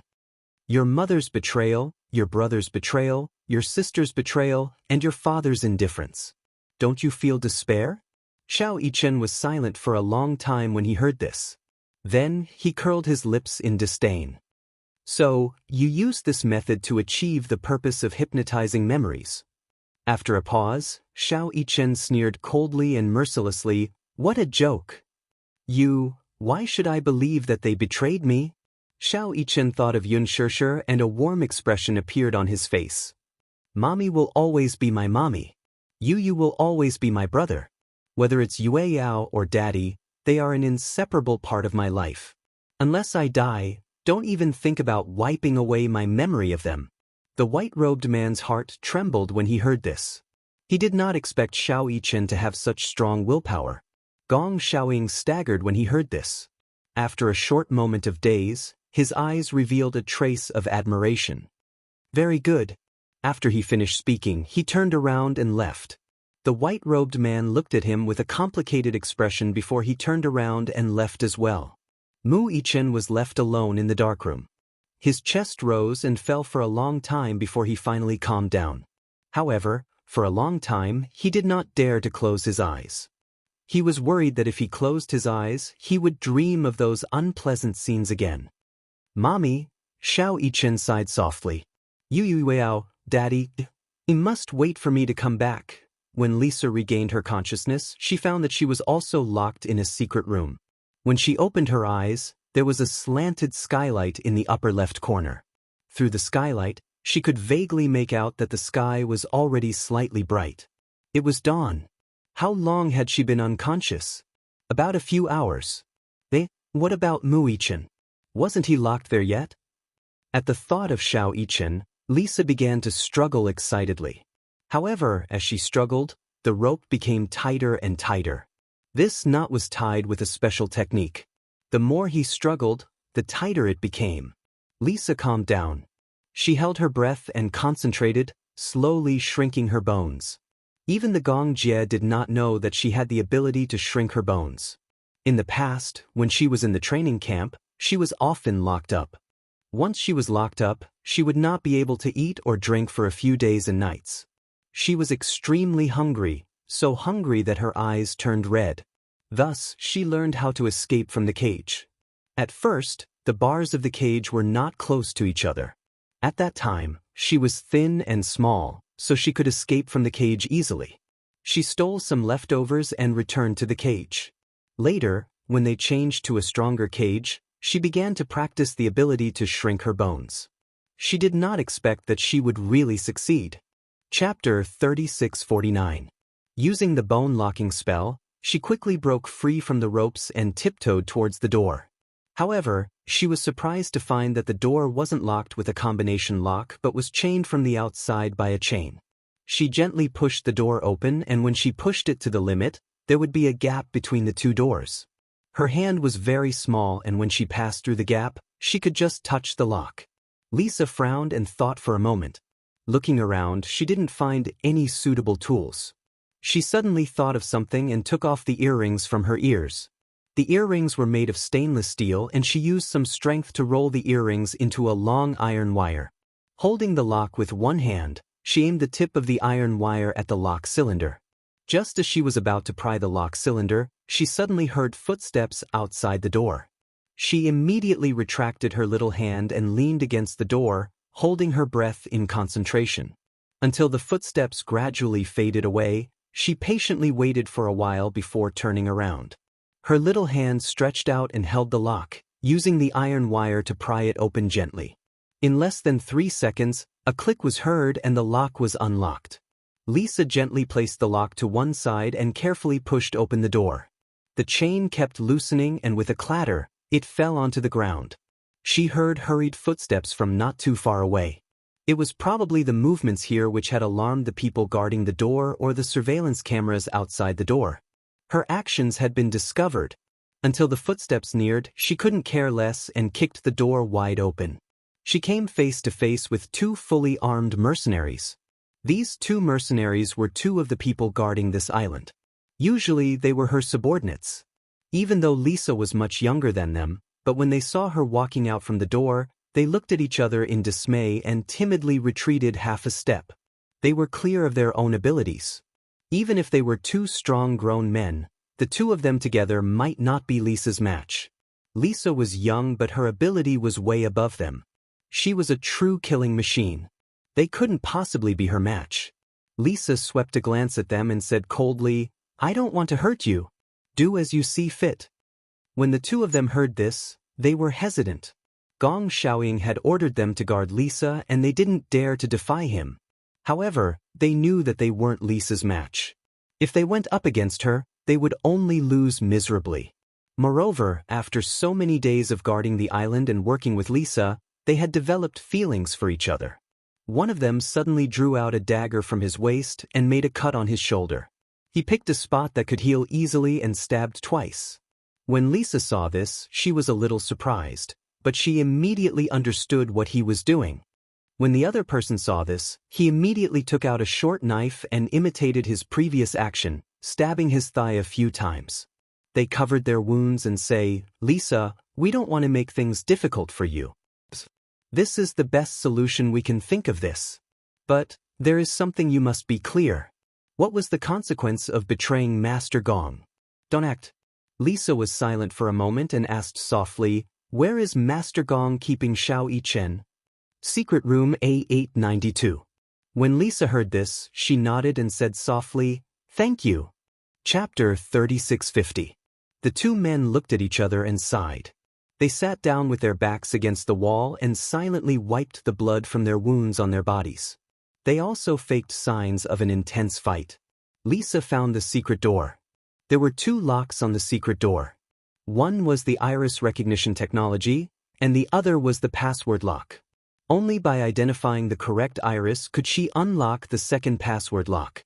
Lisa's iris was also recorded in the identification range. However, just as she squatted down, she could not help but have some doubts. Had Gong Xiaoying already replaced the iris recognition technology? If that was the case, the identification error would trigger the alarm. Lisa did not dare to act rashly. If the alarm mechanism was activated, the security forces on the entire island would gather immediately. At that time, it would be difficult for her and Mu Yichen to escape. If she angered Gong Xiaoying, she might die. She was not afraid of death. She had seen so many deaths that she was already numb. However, even if she died, she had to bring Mu Yichen back to Yu's side safe and sound. There was a control panel for the alarm on the 3rd floor. Lisa thought for a moment and ran up to the 3rd floor. She nimbly avoided a few infrared defense checkpoints and came to the control panel. There were a total of 2 guards guarding it. Lisa leaned against the door and made use of the metal wire to easily break through the door. Before the 2 guards had time to react, she struck them with 2 karate chops and knocked them unconscious. She immediately cut off the alarm mechanism on the island and logged into the system to investigate the iris recognition range. Fortunately, as she had expected, her iris had already been removed from the recognition range by Gong Xiaoying's people. However, in the display of iris recognition, one of them came from the guard in charge of guarding the control panel. She squatted down and carried the guard horizontally. She walked as if she was flying and carried him to the door of the secret room without any effort. She opened his eyelids and matched his pupils with the iris recognition. The first lock was quickly connected. The guard showed signs of waking up, and Lisa immediately added another hand chop. At the same time, she cracked the second password lock as fast as she could and entered the secret room. Xiao Yichen heard the commotion and looked up. When he saw that Lisa had broken through the door, he was so shocked that he almost suffocated. "Lisa!" he exclaimed in surprise. "You're all right?" Lisa signaled him to be quiet and immediately walked over. She took out the dagger on the guard's body and cut the rope on his body. The rope was very strong. Even with a sharp dagger, it would take a lot of effort to cut it. Xiao Yichen broke free from the rope and finally regained his freedom. He said worriedly, "We'd better leave this place immediately." How could he leave? This was an extremely thorny problem. This was an isolated island in the middle of the sea. It was like a cage surrounded by the sea. How was he supposed to leave? Lisa said, "I know how to operate the yacht. There is some food and fuel on the yacht. It should be enough for us to get out of here." Xiao Yichen hurriedly nodded. "Then we'll leave immediately. To be safe," Lisa continued, "we'd better inform Master Jie in advance. In case of any accidents, he can come to our aid immediately." "How do we inform him?" "The yacht should have a radio that can connect to Master Jie's satellite phone." Xiao Yichen nodded. He admired Lisa's calmness and decisiveness. Chapter 3651. Lisa said coldly, "A normal rope won't be able to restrain me." Xiao Yichen couldn't help but look at her with admiration. "Lisa, you're amazing." Hearing his praise, Lisa remained indifferent and expressionless as she said, "Now is not the time to talk about this nonsense. We have to leave this place clean." Xiao Yichen pursed his lips but didn't say anything. Lisa suddenly said, "Leaving this place may not be so simple. Are you mentally prepared?" Xiao Yichen nodded vigorously. "Of course. Even if I die, I will return to Mommy's side." "Don't mention the word, die," Lisa said unhappily. "I promised Master Jie that I would protect you. Even if I have to sacrifice my life, I will send you back to Yu's side." This was Lisa's show of loyalty. Xiao Yichen's heart skipped a beat when he heard this. He asked worriedly, Then what about after I go back?" Lisa raised her eyebrows. She didn't understand why he asked that. Xiao Yichen asked anxiously, "After I go back, do you still intend to return to Hurricane?" Lisa was stunned. She nodded and said, "After I send you back to the Mu family, I will return to Hurricane." "Why?" Xiao Yichen was puzzled. "Isn't your master Yu? Shouldn't you stay by his side and be loyal to him? Why do you have to come back?" "If you come back, that Gong Xiaoying," Lisa said solemnly, "Hurricane was the place I was loyal to. I betrayed Hurricane and should be punished. I won't run away." Xiao Yichen widened his eyes in shock. Suddenly, he hugged her tightly and said in a trembling voice, "No." Lisa was shocked and instinctively wanted to push him away. However, Xiao Yichen hugged her tightly and refused to let go. she said angrily. What are you doing? Lisa, don't come back. If you come back, Hurricane will kill you. I don't want you to die. Lisa initially tried to push Xiao Yichen away, but when she heard what he said, she was stunned for a long time. She was stunned by his words. I don't want you to die. What are you doing? Lisa, when I return to the Mu family, can you stay with me? Since you are Yu Yu's bodyguard, then stay by his side. Shut up, Lisa shouted. You're not my master. What right do you have to give me orders? Command. Xiao Yichen was stunned and didn't say anything. How could she say that he was giving her orders? Xiao Yichen suddenly said angrily, Lisa, you're not a machine or an animal. What right do you have to follow someone else's orders? You're not a machine or an animal. What right do you have to follow someone else's orders? In the past, no one had ever said that to her. You also have a life. You can also have your own personal will. Why do you have to follow someone else's orders? Even Yu has never ordered you around like a machine. Why do you think so lowly of yourself? What betrayal! Hurricane has always been using you. Why are you willing to be used by others? Why are you willing to be used by others? Chapter 3652. Lisa suddenly smiled bitterly. She said indifferently, I was born to be a killing machine. My life has never been in my control. That's why I don't have a will. Xiao Yichen asked anxiously, how can that be? Don't you have a dream? Have you never thought about what your life will be like? My life? You'll grow up. When you grow up, you'll be like my mommy. You'll have a job that you'll be satisfied with. Maybe you'll even find a man you love and have children with him. Have you never thought about these? When Lisa heard this, she couldn't help but feel a little dazed. She shook her head sincerely without any expression on her face. I've never thought about it. She had also fantasized about her future. Perhaps she would lose her life in order to protect her master. Perhaps she would kill countless people in order to complete her mission. She had also thought about what would happen if she left Hurricane one day. However, she didn't know what her fate would be if she left Hurricane. For as long as she could remember, she had been treated like a killing machine. To her, human lives were just cold numbers without any warmth. She was already numb to it. She even thought that life was just like that. To kill and to be killed. To live and to die. It was just a matter of a single thought. Perhaps her life would come to an abrupt end at that moment. Xiao Yichen said indignantly, life can be beautiful. Lisa, give up on Hurricane. Stay with us? Lisa fell into a state of hesitation. While she was deep in thought, she suddenly heard some strange movements outside the door. She immediately regained her senses and held his shoulder. Now's not the time to talk about this. Let's get out of here. Okay. Xiao Yichen immediately stood up as well. However, he had already made up his mind. No matter what, he would not let Lisa return to Hurricane. Xiao Yichen was walking towards the door when Lisa turned around and suddenly shouted, Wait! Don't rush out. What's wrong? Come here. Lisa walked to the front of a secret door. She reached out her hand and gently pressed on an area. She heard the sound of machinery operating and the faint sound of gears churning. Then, a large part of the originally bare wall caved in. Then, a row of weapon racks slowly rose from the bottom, displaying all kinds of weapons. There were submachine guns, sniper rifles, grenades, flash bombs, and some melee weapons. Lisa walked to the weapon rack and pinned a defensive master and a desert eagle to her waist with an expressionless face. Xiao Yichen walked over as well. He casually picked up a Nepalese army knife and slung an entire magazine over his back. He then picked up a revolver and an M4A1, only to see that Lisa had already slung an AK-47 over her shoulder. So valiant! The recoil of the AK-47 was very strong.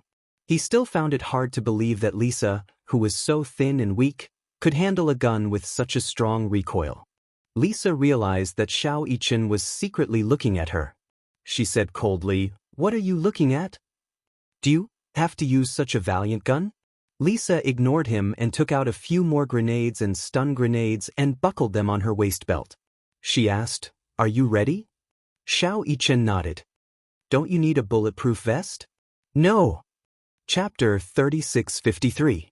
Bullets at close range could even penetrate a wall, let alone a bulletproof vest.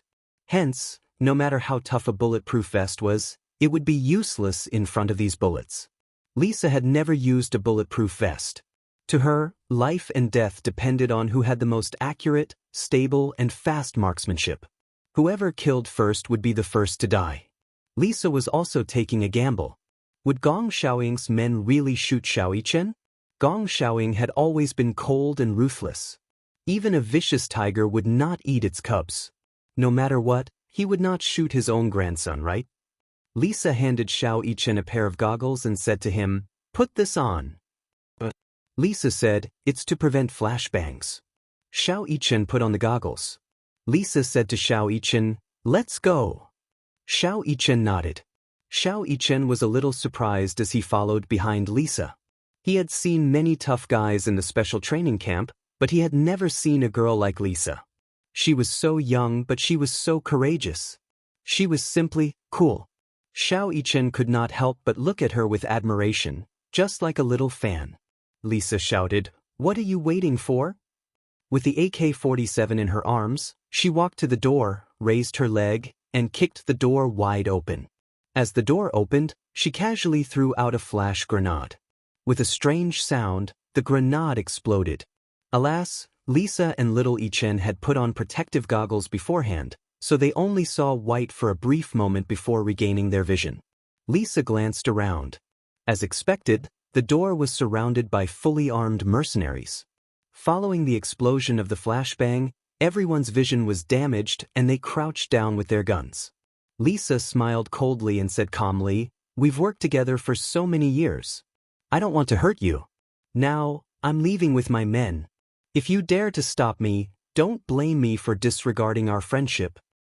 "Lisa, we have received orders from Master Gong to not let you take him away." "I don't care." Lisa said expressionlessly, "I'll shoot whoever dares to stop me." Everyone was silent. One of them said, "Lisa, you should know us. Gong Ye's order was the highest order. Even if he had to go through water and tread on fire, he would not hesitate. Even if we die, we must fulfill our duty. This is our mission." "What a great mission." Lisa nodded her head in satisfaction. She pulled the trigger and aimed at the mercenary's thigh. Bang! She fired. The bullet penetrated the muscle of his thigh. The man groaned, but he didn't show much pain. Lisa turned around and said to Xiao Yichen, "Follow me. I'll take you out of here." Xiao Yichen didn't think much of it. "I can get out of this place even if I'm alone. Don't worry about me. Just take care of yourself." Lisa didn't say anything and rushed toward the end of the long corridor. Xiao Yichen saw Lisa turn a corner. Then he heard the sound of gunfire from an AK. He was slightly startled and immediately rushed over. However, he saw that Lisa was safe and sound. Only the mercenaries who were lying in ambush in the corner were all hit by the bullets. He was shocked, but only then did he realize that Lisa didn't hurt their vitals. She only shot them in the arms. In the end, Lisa was still a person of friendship. She didn't kill them all because of their friendship. Chapter 3654. Based on her abilities, she could have killed her way out. However, she did not go all out and gave them a chance. These mercenaries knew very well that Lisa had the ability to kill all of them. However, she only shot them in the arm. Firstly, it was to remind them that she had shown them mercy and hoped that they would show them some mercy. Secondly, she did it so that they could give Gong Xiaoying an explanation. Xiao Yichen followed Lisa to a corner and reloaded his gun. He initially thought that they would have to kill their way out if they wanted to leave this place. However, he was shocked to find that the mercenaries did not make things difficult for them along the way. Lisa took the initiative to shoot at them. The mercenaries who were shot in the arm immediately fell to the ground and did not move an inch. The wounds on their arms were only minor injuries to them and did not affect their ability to fight. However, they did this because they did not have the heart to kill Lisa. There were so many of them. Could it be that they could not stop the two children, Lisa and Xiao Yichen? Impossible. No one dared to shoot at Xiao Yichen. No one had the heart to shoot at Lisa. Lisa was also shocked that no one made things difficult for them. She was still in disbelief when they were about to reach the harbor. The yacht is over there. Xiao Yichen pointed at the white yacht that was docked at the harbor and exclaimed in surprise. Lisa immediately said, "Quick, get on the yacht first." Xiao Yichen nodded and immediately ran toward the yacht. Lisa followed behind him and looked around. Suddenly, she saw a few barrels of gasoline neatly stacked at the gate. She immediately walked over and picked up 2 barrels before catching up with Xiao Yichen. Before boarding the yacht, Lisa spread the gasoline evenly on the surface of the sea. When they boarded the yacht, Xiao Yichen and Lisa looked at each other in dismay. Lisa asked, "Do you know how to operate a yacht?" "If it's not too complicated, I do." "Are you sure?" Lisa immediately said, "Then you go ahead and start the yacht. I'll stay here and guard it." "All right." Xiao Yichen immediately snuck into the cockpit. First, he glanced at the dashboard and central control panel, only to find that they were all in English. His English wasn't very good. This put Xiao Yichen in a difficult position. After trying for a long time, he still couldn't figure it out. However, he was now very far away from Lisa's position. Running to her for help would waste a lot of time. If Gong Xiaoying's men came after them, they would be in danger. Xiao Yichen braced himself and stared at the colorful buttons with a bitter look on his face. Although his English wasn't particularly good, he could at least recognize a few English words. Relying on his basic vocabulary, he finally understood the starting mechanism. First, he turned the key, pressed the button, adjusted the gear, lowered the lever, and set the route. He felt the yacht shake as it started moving. Success! Xiao Yichen was pleasantly surprised. After a round of debugging, he was already drenched in cold sweat. Finally, it was activated. "I'm going home." Xiao Yichen's heart was filled with countless emotions. He could finally go home. He could see Mommy, Daddy Yueyao, and Yu again, his family, whom he missed day and night. Chapter 3655. Lisa was holding the gun when she heard Xiao Yichen's voice coming from the loudspeaker. She turned her head in surprise and looked up at the loudspeaker. However, she heard Xiao Yichen's excited voice again. "Lisa, let's go, I'll take you home." When Lisa heard this, her heart felt warm, as if countless warm currents had surged into her body. Finally, a crack appeared on her usually cold face. She gently tugged at the corners of her lips and felt happy from the bottom of her heart. Xiao Yichen said, "We can go home now." He even said, "Lisa, let's go, I'll take you home." He used the word, "we." He said he would take her home. It gave her the illusion that she, too, had a home. "Okay, let's go home." She said that. Even though she knew that Xiao Yichen wouldn't be able to hear her since there were no sensors or pagers. The yacht started moving slowly and gradually left the harbor. Lisa saw that the main force was chasing in the direction of the port. She immediately aimed at the spot where the gasoline had been spilled and fired a bullet at the sea. With a boom, the bullet ignited the gasoline. Half of the sea immediately erupted into a volcanic sea of fire, isolating the main force from the main force. They couldn't get close. Lisa returned to the cabin and walked to the cockpit. She saw Xiao Yichen holding the steering wheel and focusing on driving according to the route. She was a little surprised. "You really know how to drive a yacht?" "Yeah, I've driven one before." Other than especially complicated fighter jets, he knew how to drive tanks on land, yachts in the sea, and small helicopters in the sky. Lisa was a little surprised. She hadn't expected this little guy to be so capable. She went back to the storage room and carefully took stock of the gasoline, food, and water. She calculated that the food and mineral water reserves were enough to last them for more than a month at sea. It was more than enough. She passed the water and food to Xiao Yichen and said to him, "Eat something and drink some water first." As she spoke, she pushed little Yichen to the side, took over the steering wheel from him, and started operating the car. Xiao Yichen asked nervously, "Do you know how to drive a yacht?" Lisa turned around and said disdainfully, "I'm different from you. It's a fighter jet. I've seen it before." Lisa said, "Eat something first." "What about you? Have you eaten yet?" "I've already eaten." Xiao Yichen sat at the side, hugged the bread and mineral water, and wolfed them down. He was so hungry that he didn't care about his table manners. He devoured the bread and water like a whirlwind. After he finished eating, he didn't forget to suck on each of his fingers, not letting go of a single crumb. Lisa was frightened by his shocking table manners. "Are you that hungry? We can't waste it." Xiao Yichen licked his fingers and asked curiously, "I don't know if there's enough food on the yacht." "Don't worry, a month won't be a problem." When Xiao Yichen heard this, he couldn't help but feel suspicious. "Are you sure you're calculating based on my appetite?" Lisa was speechless. "I have to eat at least 4 pieces of bread a day. That's the standard. Are you a pig? How can you eat so much?" Lisa snorted and said, "There's a lot of compressed energy biscuits on the yacht. It's enough for you." Chapter 3656. On the island, Gong Xiaoying stood by the port and looked at the raging fire on the sea. The mercenaries were flying helicopters in the sky to extinguish the fire. The waves were strong and the wind swept up the flames, causing a heat wave to hit them. A man in a suit rushed over to Gong Xiaoying. "Master Gong, the wind is too strong here. Why don't we go back first?" Gong Xiaoying nodded but did not say anything. He turned around and returned to the huge castle. When he entered, he saw the mercenaries kneeling on the ground with solemn and ashamed expressions. He glanced at them and saw that they had different degrees of injuries, but they were all injured on their thighs. He had already guessed what was going on, so he didn't show much surprise on his face. "Are the 2 kids hurt?" he suddenly asked coldly. The group shook their heads. How would they dare to hurt little Yichen, and how could they bear to hurt Lisa?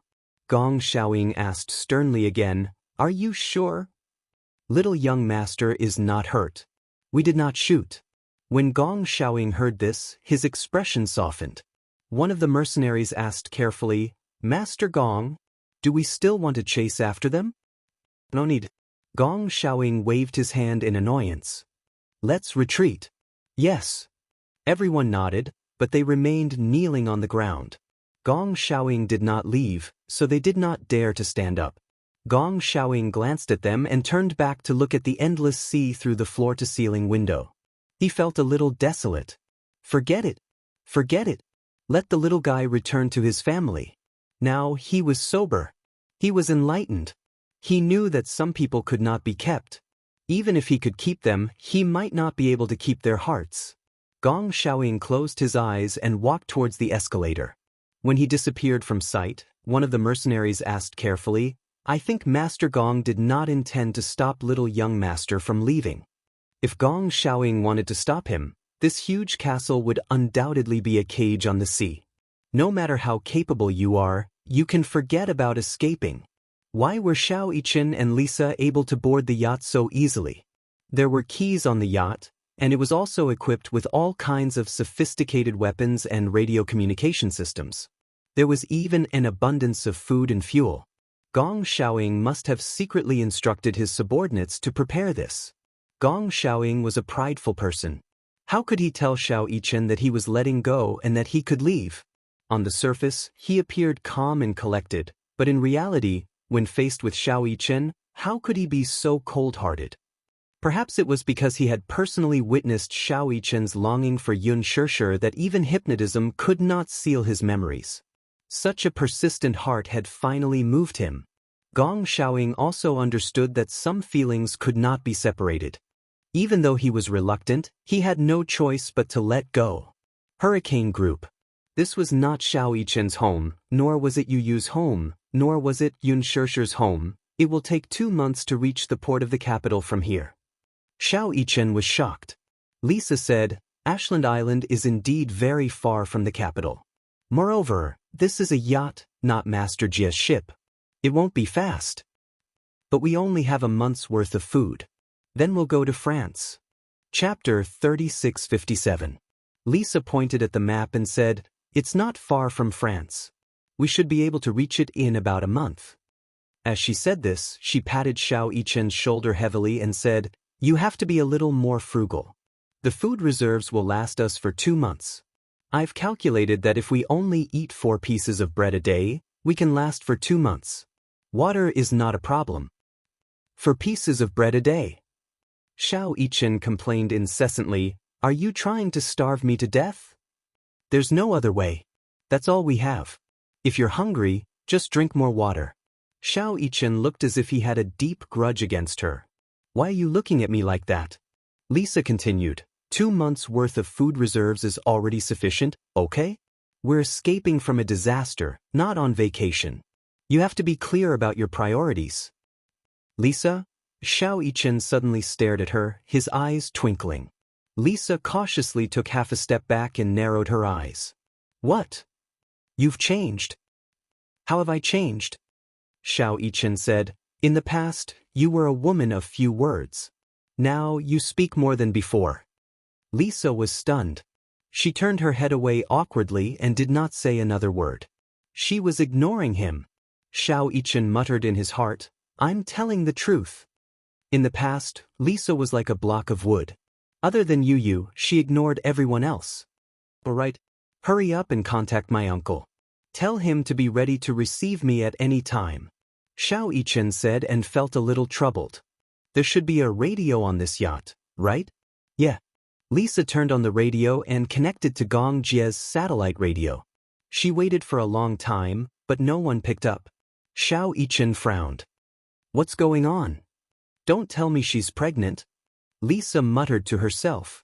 She opened the door of the equipment and checked the radio line and signal. Everything was normal. Being able to connect and send out a message to the outside world meant that there was no problem. Maybe he didn't bring his satellite phone with him. Lisa said to Xiao Yichen. Xiao Yichen nodded. What should we do now? The yacht travels day and night, so 2 people need to take turns. Lisa said to him, Go and rest first. I'll drive until nighttime. You can take over for me at night. Xiao Yichen immediately said, I'm not tired. Go and rest first. Lisa didn't allow him to explain. Her tone was like an order. Xiao Yichen had no choice but to return to the cabin. The cabin was divided into 6 parts.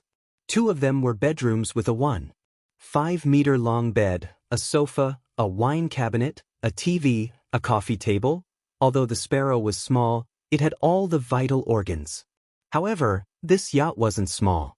It was worth hundreds of millions of yuan.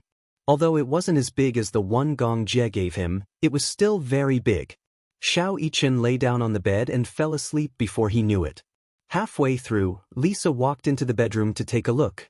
Seeing that Xiao Yichen was still sound asleep, she guessed that he hadn't been sleeping well for the past few days. Seeing that he had kicked the blanket to one side, she pursed her lips helplessly.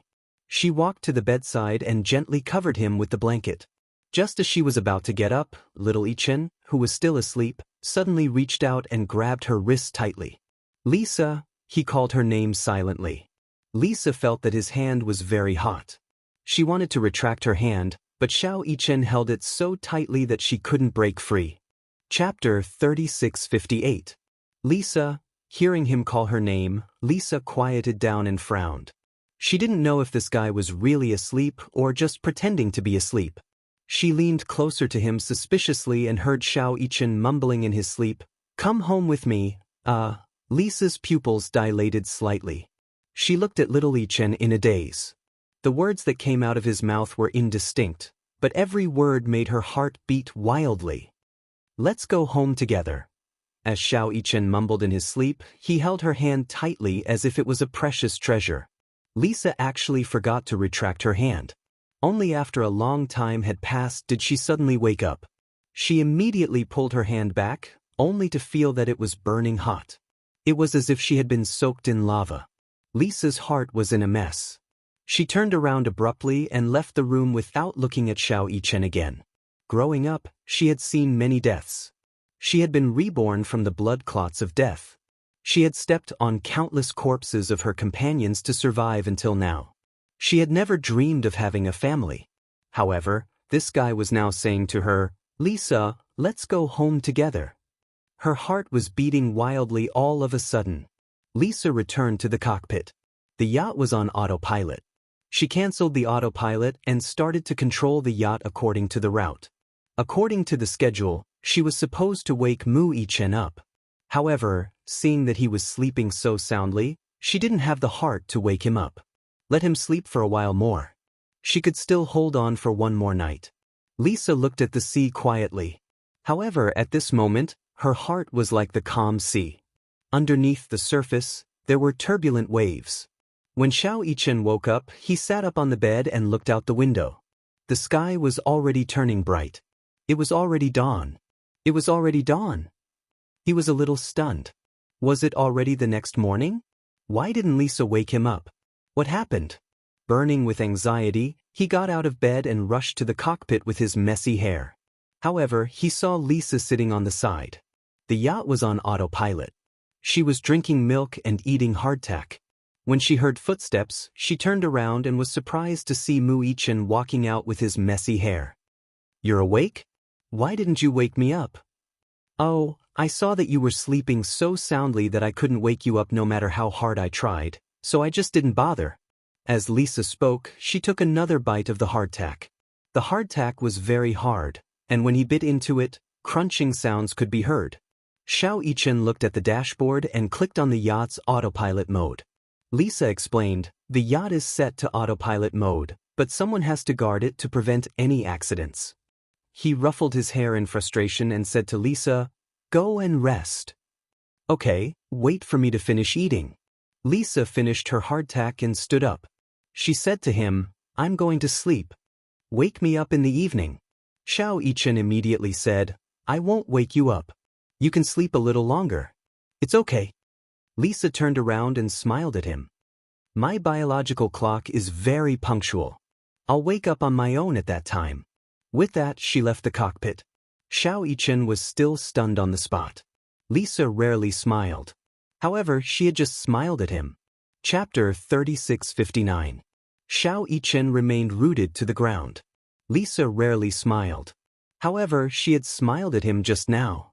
Xiao Yichen's heart thumped wildly. He pretended to be calm as he sat in his seat. He was still in a daze. So, Lisa's smile was so beautiful. While Xiao Yichen was still in a daze, the door opened again. Lisa stood at the door. Seeing him in a daze, she frowned and asked, "Are you still asleep?" Xiao Yichen immediately explained, I'm thinking about something." After a pause, he asked in confusion, "Do you have any other instructions?" "I've already contacted Master Jie through the radio. He said that he would send people to the nearest port to receive us as soon as possible."